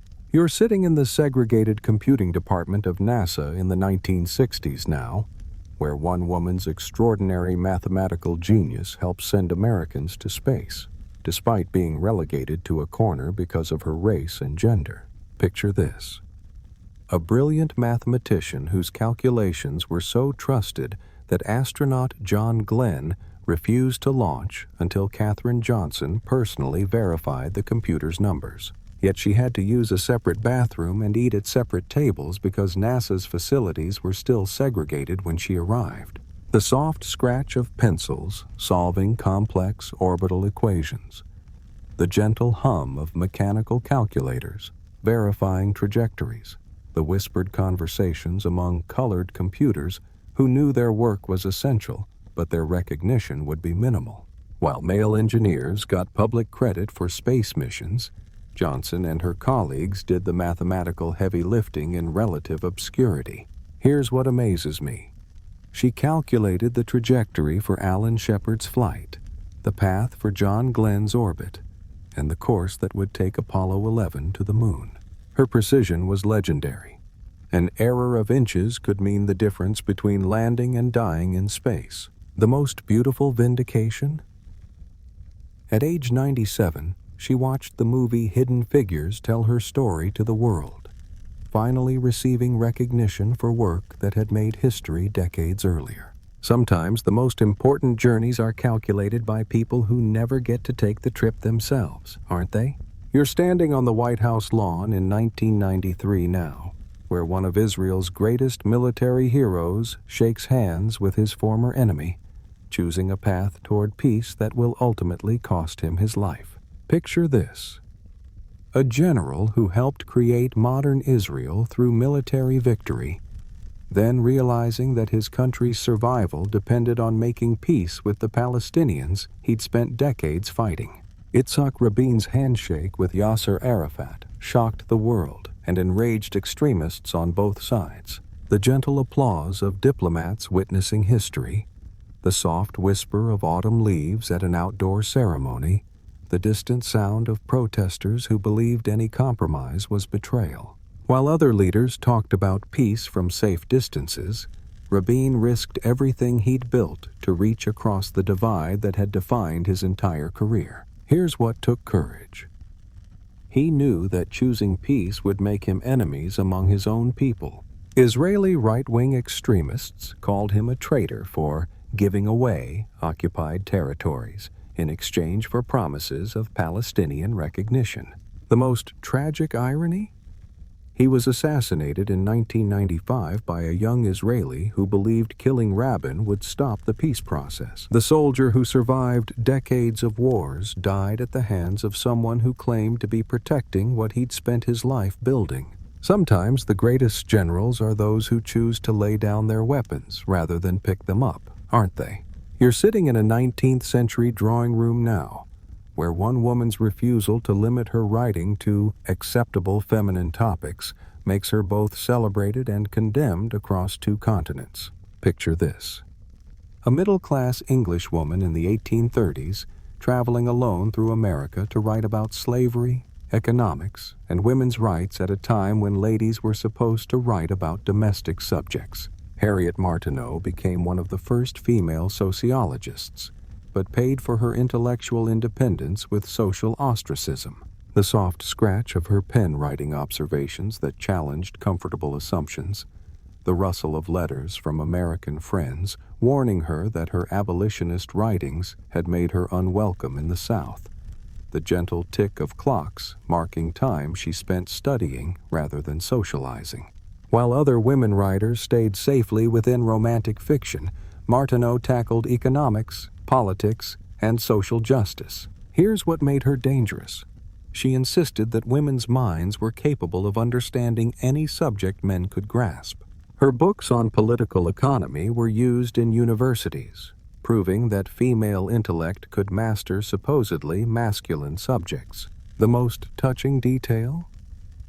When illness confined her to her home for years, she continued writing, producing some of her most important work while society assumed she'd been silenced by poor health. Sometimes the most radical act is simply refusing to stay in the role others have written for you, isn't it? You're walking through Chicago's streets in the 1950s now, where a mysterious nanny carries twin cameras around her neck, capturing some of the 20th century's most extraordinary street photography while living in complete anonymity.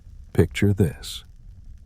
A woman who worked as a caregiver for wealthy families for decades, secretly amassing over 100,000 photographs that no one would see until after her death. Vivian Mayer lived like a ghost, speaking with a French accent of mysterious origin, never marrying, never having children, never showing her art to anyone. The soft click of her Rolleiflex camera capturing strangers in unguarded moments. The gentle rustle of film canisters stored in boxes that filled her tiny rooms. The whispered conversations with children who sensed she was different from other adults. While other photographers sought fame and exhibitions, Meyer photographed purely for the joy of seeing, creating a secret archive of American life. Here's what makes her story extraordinary. She developed some of her film but left thousands of rolls unprocessed, as if the act of taking pictures mattered more than viewing the results. Her photographs reveal a keen eye for human dignity, humor, and the poetry hidden in everyday moments. The most beautiful discovery? Her work was found at an estate auction, purchased by someone who recognized its genius and shared it with the world. Sometimes the most important art happens when no one is watching, doesn't it? You're standing in the New World colonies of the 16th century now, where one Spanish priest watches the systematic destruction of indigenous peoples and chooses to become their unlikely defender against his own civilization. Imagine being part of the conquistador class, profiting from enslaved indigenous labor, then experiencing a spiritual awakening that transforms you into the most vocal critic of Spanish colonization.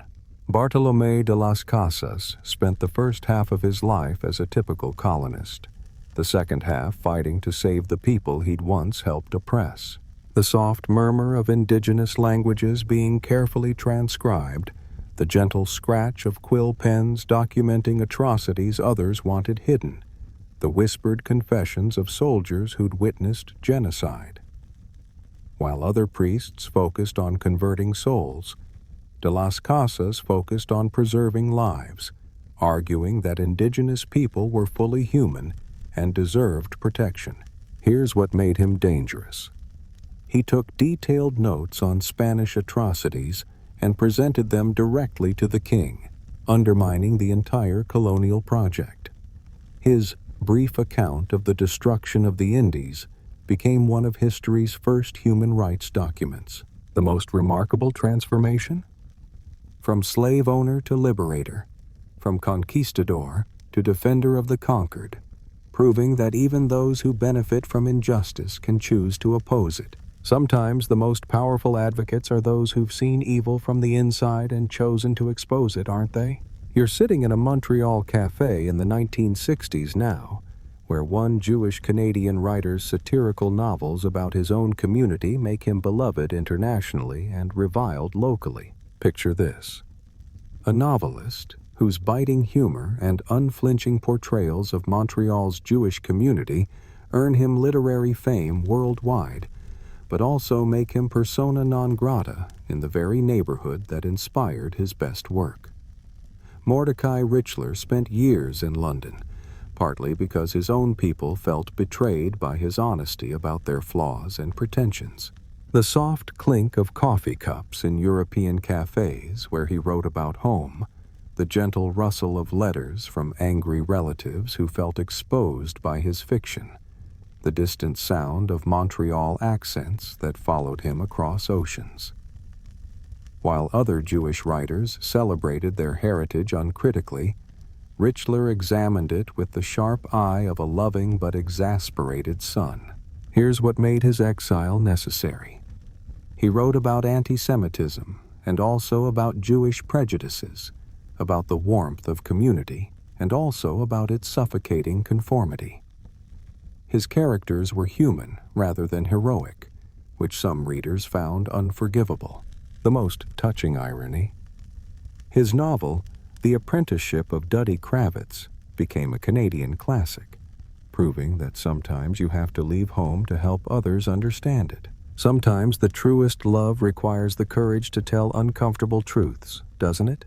You're stepping into a Hollywood studio in the 1940s now, where one of cinema's most glamorous stars spends her evenings not at parties, but at a drafting table, developing technology that will one day make cell phones and Wi-Fi possible. Imagine being dismissed as just another beautiful face while secretly possessing one of the most innovative minds of your generation. Hedy Lamarr starred in films by day and invented frequency-hopping spread-spectrum technology by night, but the patent office and military establishment couldn't believe that a movie star might also be a legitimate scientist. The soft whir of film projectors capturing her performances, the gentle scratch of pencils drawing circuit diagrams, the quiet conversations with composer George Antheil about signal transmission that sounded like discussions of music theory. While other actresses focused solely on their careers, Lamarr treated acting as her day job and invention as her passion. Here's what seems impossible. This woman, who was marketed purely for her beauty, developed technology fundamental to modern wireless communication. Her frequency-hopping concept was classified by the U.S. Navy and ignored for decades, only later becoming essential to GPS, Bluetooth, and wireless internet. The most beautiful vindication? In her 80s, she finally received recognition for her scientific contributions, proving that brilliance often hides behind society's expectations of who can be intelligent. Sometimes the most revolutionary work happens in the margins of more visible careers, doesn't it? You're walking through the libraries of 12th century Cordoba now, where one man's attempts to reconcile Islamic faith with Aristotelian philosophy make him beloved by Christian scholars and condemned by his own religious authorities. Picture this. A brilliant Islamic philosopher whose commentaries on Aristotle preserved ancient Greek wisdom for medieval Europe, yet whose work was banned in the Muslim world for being too rational. Ibn Rushd, known in the West as Averroes, found himself caught between civilizations, too philosophical for religious conservatives, too religious for pure rationalists. The soft rustle of parchment scrolls containing ancient wisdom, the gentle scratch of reed pens translating Aristotle into Arabic, the whispered debates in palace libraries where faith and reason fought their eternal battle. While other Islamic scholars focused on traditional theology, Ibn Rushd dared to suggest that philosophy and religion could complement rather than contradict each other. Here's the beautiful irony. His works were burned in Muslim Spain, but carefully preserved in Christian Europe, where Thomas Aquinas used them to develop medieval Christian philosophy. The bridge builder became an exile from one world and a teacher to another. The most touching detail. Christian scholars called him the commentator, recognizing his genius even as his own culture rejected him. Sometimes the greatest teachers are those who refuse to choose sides in artificial conflicts, aren't they? You're walking the beat in 1960s New York now, where one honest police officer's refusal to take bribes makes him more dangerous to his colleagues than any criminal on the street. Picture this. A young Italian-American cop who joins the force to serve justice, then discovers that the biggest criminals might be wearing badges. Frank Serpico's exposure of police corruption in the NYPD made him a target of the very officers who were supposed to be his brothers in blue. The soft echo of footsteps on city pavement during lonely night patrols, the whispered conversations with other honest cops who were too afraid to speak up, the gentle clink of coins being offered as bribes he refused to take. While other officers supplemented their salaries with payoffs from criminals, Serpico chose poverty over corruption. Here's what took courage.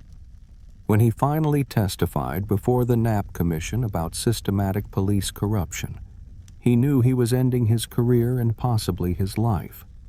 Other officers stopped responding to his calls for backup, leaving him deliberately vulnerable.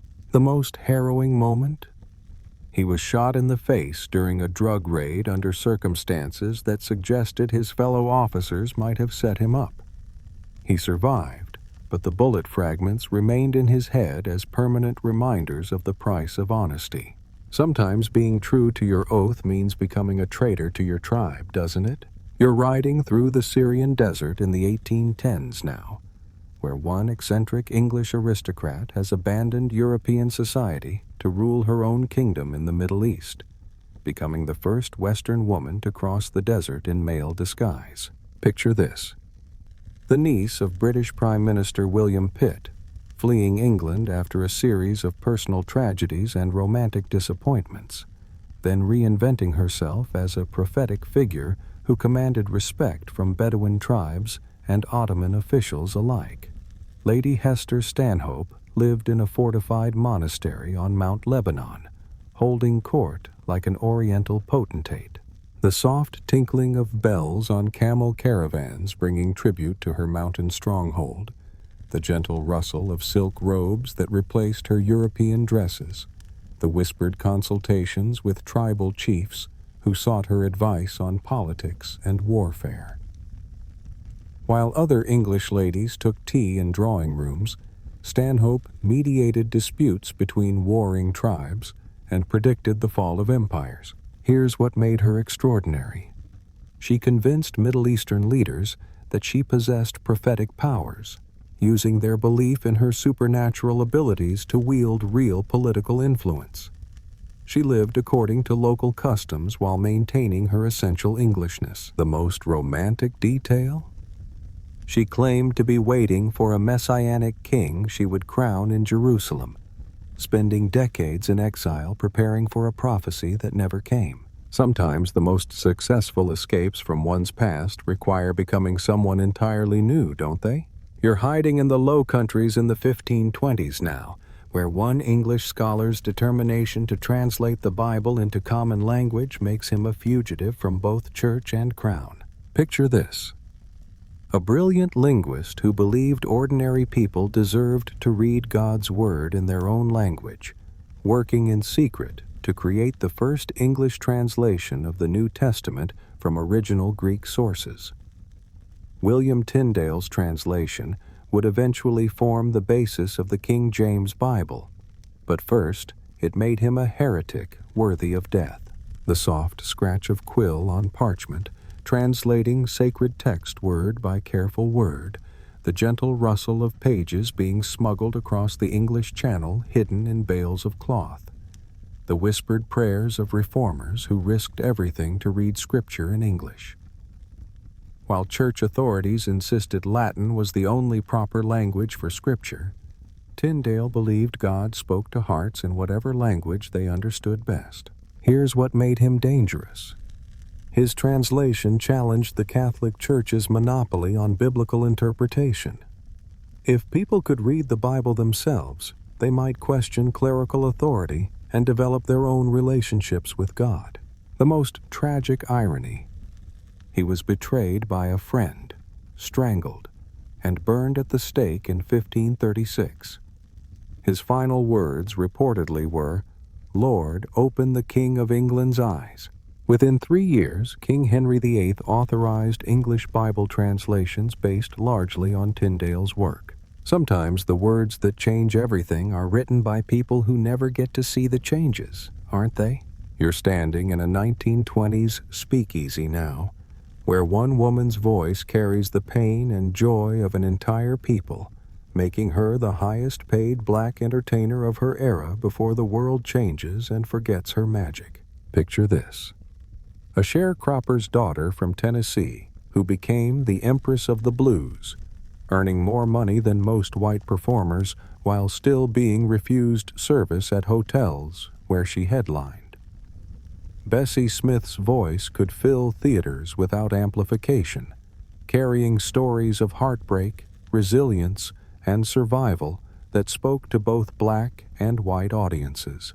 The warm honey of her voice flowing over jazz arrangements, the gentle clink of bootleg gin glasses in clubs that defied prohibition, the soft shuffle of dancers moving to rhythms that came straight from the Mississippi Delta.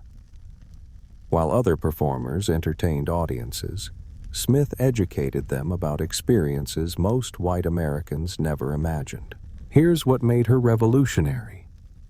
She sang about domestic violence, poverty, and racial injustice with a directness that made blues music a form of social commentary. Her lyrics addressed realities that polite society preferred to ignore. The most heartbreaking tragedy? When the Depression hit and musical tastes changed, she died in a car accident in 1937, reportedly refused treatment at a whites-only hospital.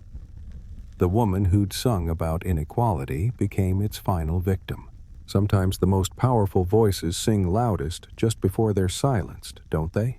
You're standing in wartime Berlin in 1943 now, where one Indian nationalist's desperate desire to free his homeland from British rule leads him to seek help from Nazi Germany and Imperial Japan. Picture this: a charismatic leader who disagreed with Gandhi's non-violent approach to independence, choosing instead to ally with Britain's enemies during World War II.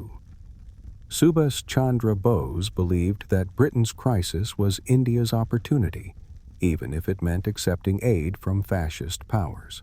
The soft crackle of radio broadcasts from Free India Radio transmitting from Germany, the gentle rustle of Indian National Army uniforms being prepared for soldiers who would fight alongside Japanese forces, the whispered debates about whether freedom justified any alliance. While Gandhi and Nehru pursued independence through peaceful resistance, Bose sought it through military action. Here's what makes his story complex. His Indian National Army did fight British forces in Burma, and his broadcasts inspired anti-colonial sentiment. But his alliance with fascists complicated his legacy, making him a hero to some Indians and a collaborator to others. The most mysterious ending? He died in a plane crash in 1945, though some conspiracy theories suggest he survived and lived in hiding. His dramatic final years overshadowed his earlier contributions to Indian independence. Sometimes the most passionate patriots choose paths that history judges harshly, don't they? You're sitting in a safe house somewhere in England in the 1990s now, where one of the world's most celebrated authors lives in hiding, his crime being the writing of a novel that some considered blasphemous. Picture this: a British Indian writer whose magical realist novel, The Satanic Verses, earns him both the Booker Prize and a fatwa calling for his death. Salman Rushdie spent nearly a decade in protective custody, his every movement monitored, his public appearances canceled, his life transformed into a prison of bodyguards and safe houses, the soft rustle of pages being turned by readers in secret, the gentle hum of security systems protecting a man whose only weapon was his imagination, the whispered conversations with publishers brave enough to defend literary freedom. While other writers worried about book reviews, Rushdie worried about staying alive long enough to write his next sentence. Here's what made him dangerous. His novel dared to imagine fictional scenes involving the Prophet Muhammad, treating religious figures as literary characters rather than untouchable icons. For some believers, this crossed a line that justified death. The most remarkable resilience? He continued writing throughout his years in hiding, refusing to let death threats silence his creativity. His later novels were written by a man who understood that words could literally be deadly, yet chose to keep wielding them anyway. Sometimes the most dangerous thing a writer can do is imagine freely, isn't it? You're standing in a Philadelphia shipyard in the early 1800s now, where one of America's wealthiest black businessmen employs both white and black workers, yet remains legally barred from the very freedoms he helped win. Picture this. A teenage Revolutionary War veteran who survived British prison ships, built a fortune in the sail-making business, then spent his wealth fighting for the abolition of slavery, despite being denied basic citizenship rights himself. James Forten embodied the contradictions of early American freedom, the soft snap of canvas sails being measured and cut, the gentle clink of tools in a workshop that defied racial expectations, the whispered meetings where free black citizens planned their resistance to colonization schemes. While other wealthy Americans focused on expanding their businesses, Forten used his success to challenge the system that would deny his humanity. Here's what makes his story profound. He was richer than most white Americans, employed workers of both races, and commanded respect in Philadelphia's business community, yet legally remained a second-class citizen. His success proved black capability while highlighting white hypocrisy. The most powerful irony? This man who'd risked his life for American independence spent the rest of it fighting for the right to be considered truly American. Sometimes the most patriotic thing you can do is demand that your country live up to its promises, isn't it? You're standing outside a house in Rangoon in the 1990s now, where one woman's commitment to peaceful resistance keeps her under house arrest for 15 of 21 years, separated from her family by her love for Burma. Picture this: the daughter of Myanmar's independence hero, living quietly in England with her husband and children, then returning to care for her dying mother and finding herself thrust into leading a democracy movement. Aung San Suu Kyi could have stayed safely abroad, but chose to remain and challenge military rule.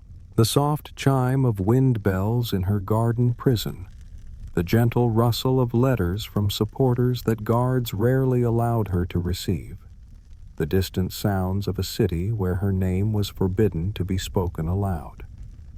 While military leaders ruled through fear, she practiced what she called freedom from fear, maintaining dignity under house arrest.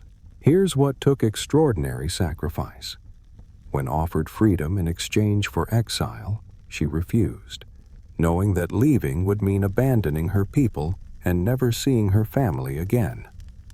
Her husband died in England while she remained imprisoned in Burma. The most heartbreaking choice? She missed her sons growing up, her husband's final illness, and countless family moments, believing that her country's freedom mattered more than her personal happiness. Sometimes love of country requires sacrificing everything else you love, doesn't it? You're driving endless American highways in the 1950s now, where one man's search for meaning becomes a literary movement, but the fame that follows destroys the very freedom he was seeking. Picture this: a working-class French-Canadian Catholic from Massachusetts, writing a novel about spontaneous cross-country adventures that defines the Beat Generation, then discovering that literary celebrity is its own kind of prison. Jack Kerouac wrote On the Road, seeking liberation, but found himself trapped by success. The rhythmic clatter of typewriter keys capturing the jazz rhythms of American speech, the gentle hum of car engines crossing endless landscapes, the soft conversations in coffee shops where young people gathered to discuss literature and liberation. While other writers crafted careful prose, Kerouac wrote in torrents, trying to capture the flow of consciousness itself. Here's what made his exile internal. Fame made him a symbol of rebellion, but he was actually a conservative Catholic who wanted to belong somewhere. The counterculture that claimed him never understood his deep longing for traditional values and spiritual meaning. The most tragic irony? He died at 47, alcoholic and bitter, having spent his final years denouncing the very movement his writing had inspired. Sometimes the people who capture the spirit of their age are the ones least suited to survive it, aren't they? You're walking through the quiet streets of St. Petersburg now, where one of history's greatest mathematical minds lives as a recluse, having solved one of the most famous problems in mathematics, then refused all prizes and recognition. Picture this: a brilliant Russian mathematician who spent years working in isolation to prove the Poincaré conjecture, one of the 7 Millennium Prize problems, then shocking the academic world by declining the Fields Medal and the $1 million prize that came with solving it. The soft scratch of pencil on paper working through equations that few humans could understand. The gentle tick of clocks marking years of solitary thought. The distant sounds of a world that celebrated achievements he considered meaningless. While other mathematicians sought fame and fortune, Perelman sought only truth. Here's what makes him extraordinary. When offered mathematics' highest honors, he said he wasn't interested in money or fame, only in knowing whether his proof was correct. After confirmation, he retreated further from public life, caring for his elderly mother and refusing all contact with the media. The most beautiful detachment? He explained that if his proof was correct, no recognition was necessary. If it was wrong, no recognition was deserved. Sometimes the greatest achievements belong to those who care least about being remembered for them, don't they? You're sitting in a garden in southern France in the 1920s now, where one of England's greatest composers spends his final years blind and paralyzed, dictating music he can no longer hear to an assistant who becomes his musical hands. Picture this: a composer whose impressionistic works captured the essence of English countryside and seasons, struck down by syphilis that gradually robbed him of sight, movement, and eventually the ability to write music. Frederick Delius spent his last 6 years creating some of his most beautiful compositions while unable to experience them physically. The soft whisper of pencil on manuscript paper as his assistant Eric Fenby transcribed dictated notes.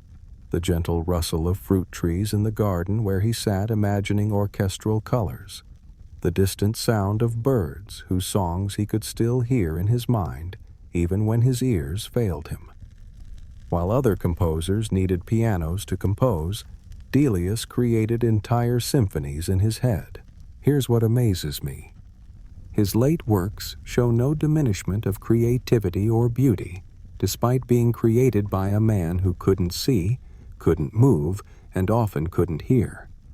His assistant later wrote that Delius could hear full orchestrations in his imagination with perfect clarity. The most touching detail? He never complained about his condition, focusing entirely on the music that continued to flow from his extraordinary mind. Sometimes the most beautiful art comes from those who can no longer experience beauty in ordinary ways, isn't it?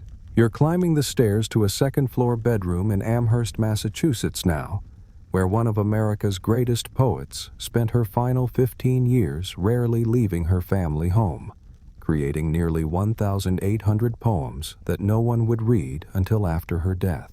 Picture this: a young woman who gradually withdrew from society until she conducted most relationships through letters and spoke to visitors from behind partially closed doors.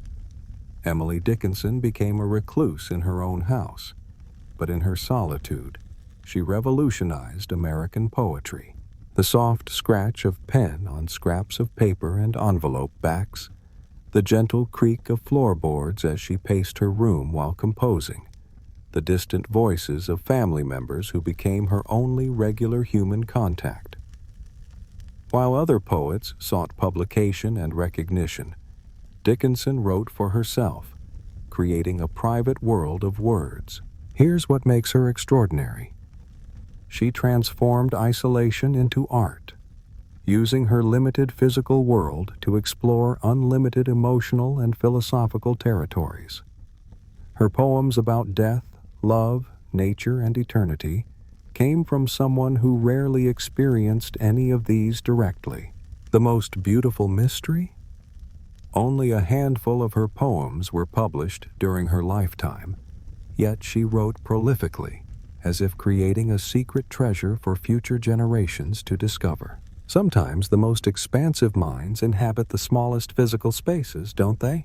You're standing outside the Stonewall Inn in 1969 now, where one young Puerto Rican transgender woman helps spark the modern LGBTQ+ rights movement, then spends decades fighting for the most marginalized members of her own community. Picture this: a homeless teenager who survived by sex work and drag performance, becoming one of the first people to fight back against police raids at Stonewall, then watching as the movement she helped create gradually excluded people like her. The soft rustle of evening gowns worn by performers who lived as their authentic selves, the gentle click of heels on city sidewalks where transgender women walked between acceptance and danger, the whispered conversations in community centers where the most vulnerable fought for basic recognition. While gay and lesbian activists focused on mainstream acceptance, Rivera advocated for those society wanted to forget. Here's what made her revolutionary. She insisted that LGBTQ+ liberation meant including everyone: transgender people, drag queens, sex workers, homeless youth, not just those who could pass for respectable. Her advocacy often put her at odds with more conservative movement leaders. The most powerful legacy?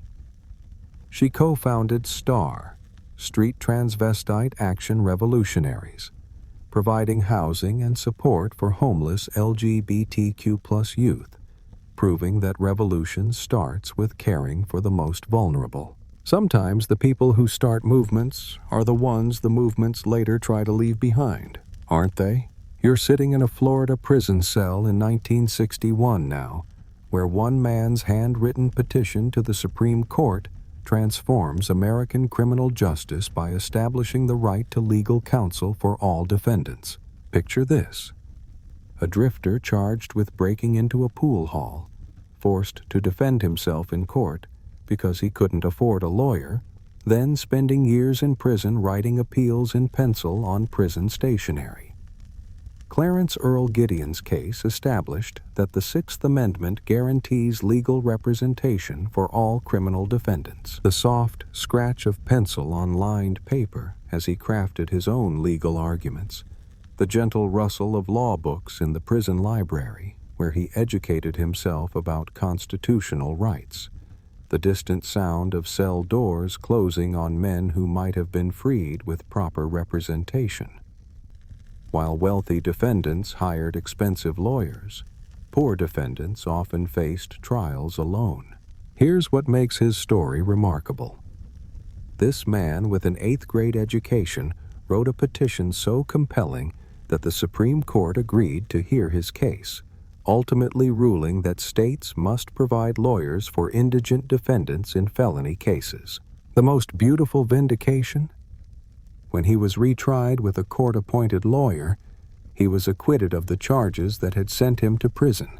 Sometimes the most important legal precedents are set by those who understand injustice from personal experience, aren't they? You're sitting in a Senate hearing room in 1991 now, where one law professor's testimony about sexual harassment creates a national conversation about workplace misconduct while simultaneously destroying her career and peace of mind. Picture this: a composed, articulate legal scholar reluctantly testifying about Supreme Court nominee Clarence Thomas's alleged sexual harassment, facing a panel of skeptical male senators who seemed more interested in discrediting her than discovering truth. The soft rustle of prepared statements being read into microphones, the gentle clink of water glasses in a hearing room packed with journalists and spectators, the whispered conversations of women across America who recognized their own experiences in her testimony. While Thomas was confirmed to the court, Hill's courage inspired countless women to speak about harassment they'd previously suffered in silence. Here's what took extraordinary bravery. She knew that coming forward would make her a target, end her privacy, and likely damage her career. She testified anyway, believing that the truth mattered more than her personal comfort. The most lasting impact? Her testimony sparked national discussions about sexual harassment, led to increased reporting of workplace misconduct, and inspired more women to run for office. The year of the woman elections in 1992 saw record numbers of female candidates. Sometimes speaking truth in the moment changes everything that comes after, doesn't it? You're sitting in a small cell in Concord, Massachusetts in 1846 now, where one of America's most thoughtful writers spends a night in jail for refusing to pay taxes that support slavery and the Mexican-American War. Picture this: a philosopher who believed so strongly in individual conscience that he chose imprisonment over complicity with injustice. Henry David Thoreau's single night in jail inspired his essay, Civil Disobedience, which would later influence Gandhi, Martin Luther King Jr., and countless other peaceful resistors. The soft scratch of his pen writing by candlelight, the gentle rustle of manuscript pages that would reshape political thought, the distant sounds of a town that couldn't understand why their neighbor chose jail over a simple tax payment. While other abolitionists wrote angry letters to newspapers, Thoreau put his body where his beliefs were. Here's what made his protest powerful. He argued that individuals had not just the right, but the duty to disobey unjust laws. His willingness to face consequences gave moral weight to his words. The most touching irony? His aunt paid his taxes without his knowledge, forcing him to leave jail after just one night. He reportedly said he could have stayed longer, understanding that sometimes the most effective protests happen behind bars. Sometimes the smallest acts of conscience echo the loudest through history, don't they? You're sitting in a Nashville lunch counter in 1960 now, where one 22-year-old college student's commitment to nonviolent resistance makes her one of the civil rights movement's most effective organizers. Picture this: a young woman from Chicago, studying at Fisk University, who becomes a key strategist in the sit-in movement that desegregated lunch counters across the South. Diane Nash's quiet determination and brilliant tactical mind helped coordinate protests that changed American society. The soft murmur of students planning strategy in dormitory rooms, the gentle clink of coffee cups placed deliberately on whites-only counters, the whispered prayers before entering restaurants where they knew they'd face hatred.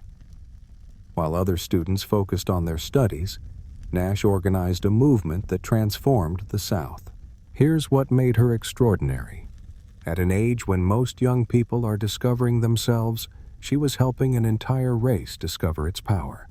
Her Nashville student movement became a model for civil rights organizing across the nation. The most courageous moment? When asked by Nashville's mayor if she thought lunch counters should be desegregated, she looked him in the eye and said simply, "Yes, sir." Her quiet dignity in that moment helped convince him to support integration. Sometimes the most powerful revolutions are led by people who are barely old enough to vote, aren't they?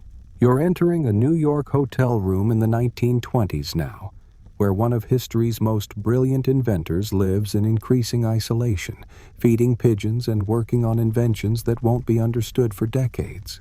Picture this: the genius who gave us alternating current, wireless technology, and countless other innovations, spending his final years as an eccentric recluse whom most people considered a mad scientist. Nikola Tesla's social isolation grew as his ideas became more visionary and less commercially viable. The soft hum of electrical equipment in his hotel suite, the gentle cooing of pigeons he fed from his window, the whispered calculations of a mind that could visualize complex machinery in perfect detail. While other inventors focused on practical applications, Tesla dreamed of wireless power transmission and communication with other planets. Here's what made him tragic. His ideas were often decades ahead of his time, making him seem impossible rather than visionary. He predicted wireless communication, robotics, and many technologies we now take for granted.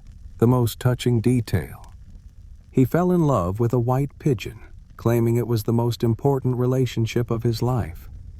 When it died, he said his life's work was finished. Sometimes the minds that see furthest into the future are the loneliest in the present, aren't they? You're walking through 1840s New England now, where one brilliant woman's insistence on intellectual equality makes her both celebrated and condemned by a society that prefers its women silent and ornamental. Picture this: a writer and critic who became the first female foreign correspondent for an American newspaper, while simultaneously writing Woman in the 19th Century, the first major feminist work by an American author. Margaret Fuller demanded that women be treated as full human beings capable of any achievement. The soft scratch of her pen writing revolutionary ideas about gender equality, the gentle rustle of letters from European intellectuals who recognized her genius, the whispered conversations with other women who dared to dream beyond domestic roles. While other female writers stayed safely within acceptable topics, Fuller challenged the entire structure of patriarchal society. Here's what made her dangerous: she didn't just argue for women's rights. She lived as if she already had them, traveling alone to Europe, having relationships on her own terms, and supporting herself through her writing. The most tragic irony? She died at 39 in a shipwreck while returning from Italy with her Italian husband and their child, taking with her a manuscript about the Roman Revolution that might have been her masterpiece. Sometimes the most important voices are silenced, just as they're finding their full power, aren't they? You're standing in the Warsaw Ghetto in 1943 now, where one 24-year-old's decision to fight rather than submit leads the most famous act of resistance in Holocaust history. Picture this: a young Zionist activist who realized that the Nazis intended to murder every Jew in Warsaw, choosing to organize armed resistance even though he knew it meant certain death. Mordecai Anielewicz led the Warsaw Ghetto Uprising, proving that victims could become fighters. The soft whisper of resistance plans being shared in hidden bunkers. The gentle clink of weapons being distributed to fighters who'd never held guns. The distant sounds of a city beyond the walls that had forgotten the people trapped within. While most ghetto residents hoped that compliance might mean survival, Anielewicz understood that dignity required resistance. Here's what made him extraordinary: he transformed desperate people into determined fighters, giving them hope even in hopelessness. His letters smuggled out of the ghetto revealed a young man who understood he was writing his own epitaph. The most powerful legacy? The uprising lasted longer than some countries' resistance to Nazi invasion, inspiring hope throughout occupied Europe. When he died in his bunker at 24, he'd already become a symbol of courage that survives to this day. Sometimes the youngest shoulders carry the heaviest responsibilities, don't they? You're walking through the hills of Kenya in the 1970s now, where one woman's simple idea about planting trees grows into a movement that transforms both landscape and politics. Picture this: a professor who notices that Kenya's forests are disappearing and decides to do something about it, starting with a few seedlings in her backyard. Wangari Maathai's Green Belt movement eventually planted over 30 million trees while empowering thousands of women. The soft rustle of seedlings being planted in community gardens, the gentle sound of rain on leaves that wouldn't have existed without her vision, the whispered conversations among women who discovered they could change their environment. While politicians debated development, Maathai showed people how to heal their land one tree at a time. Here's what made her revolutionary: she connected environmental restoration with women's empowerment and political freedom, understanding that healthy forests and healthy democracies both require deep roots and patient cultivation. The most beautiful vindication? This woman, who was once dismissed as a troublemaker, became the first African woman to win the Nobel Peace Prize, proving that sometimes the most important revolutions grow quietly, one tree at a time. Sometimes the solutions to our biggest problems start with the smallest actions, don't they? You're sitting in a library in early 1900s New York now, where one obsessive researcher spends decades collecting newspaper reports of phenomena that science can't explain. Rains of frogs, mysterious lights, objects that shouldn't exist. Picture this: a writer who devoted his life to gathering accounts of anomalous events, challenging the scientific establishment's tendency to ignore data that didn't fit accepted theories. Charles Fort became the patron saint of unexplained phenomena, though mainstream science treated him as a harmless crank.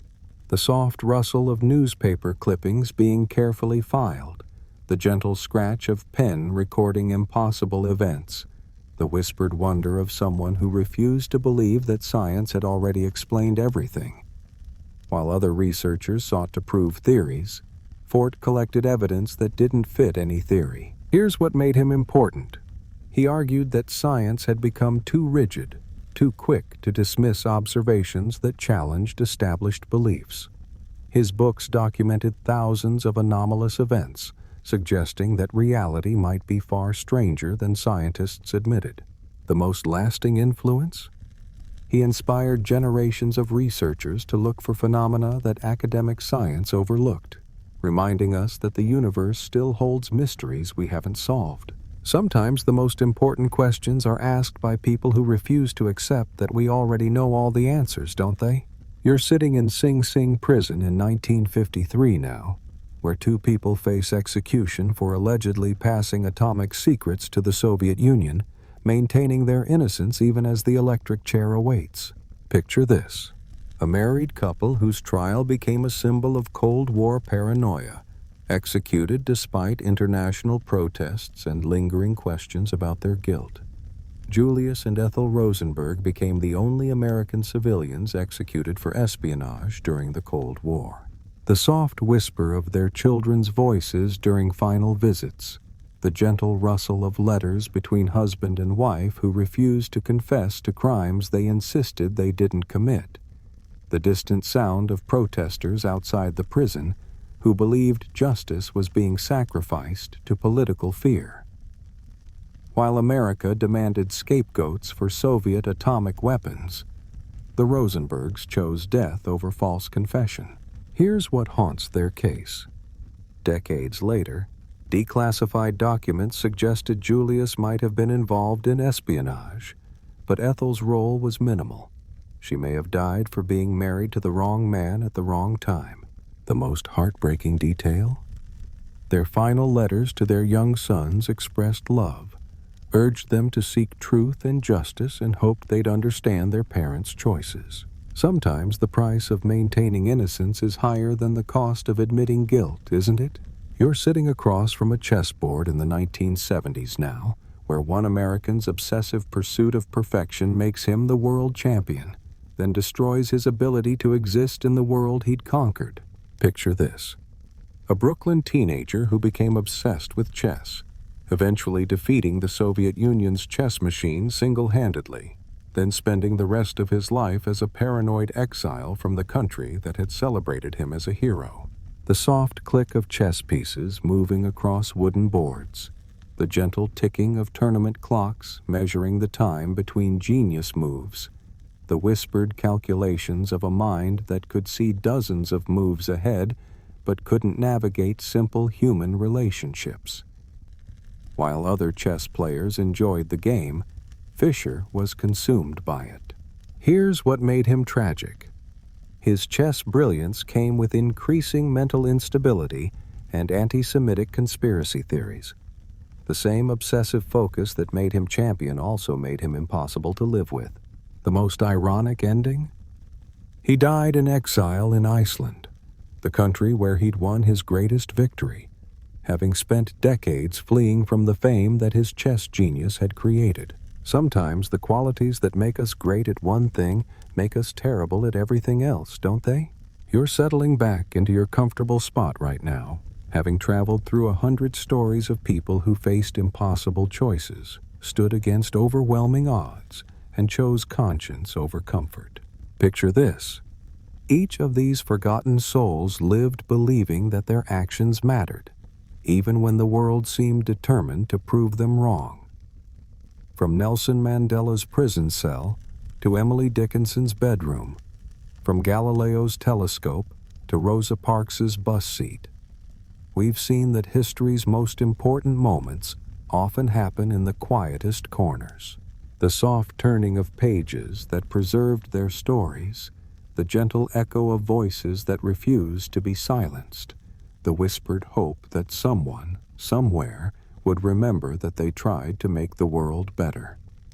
While empires rose and fell, these individuals chose to be true to something larger than themselves. Here's what connects them all.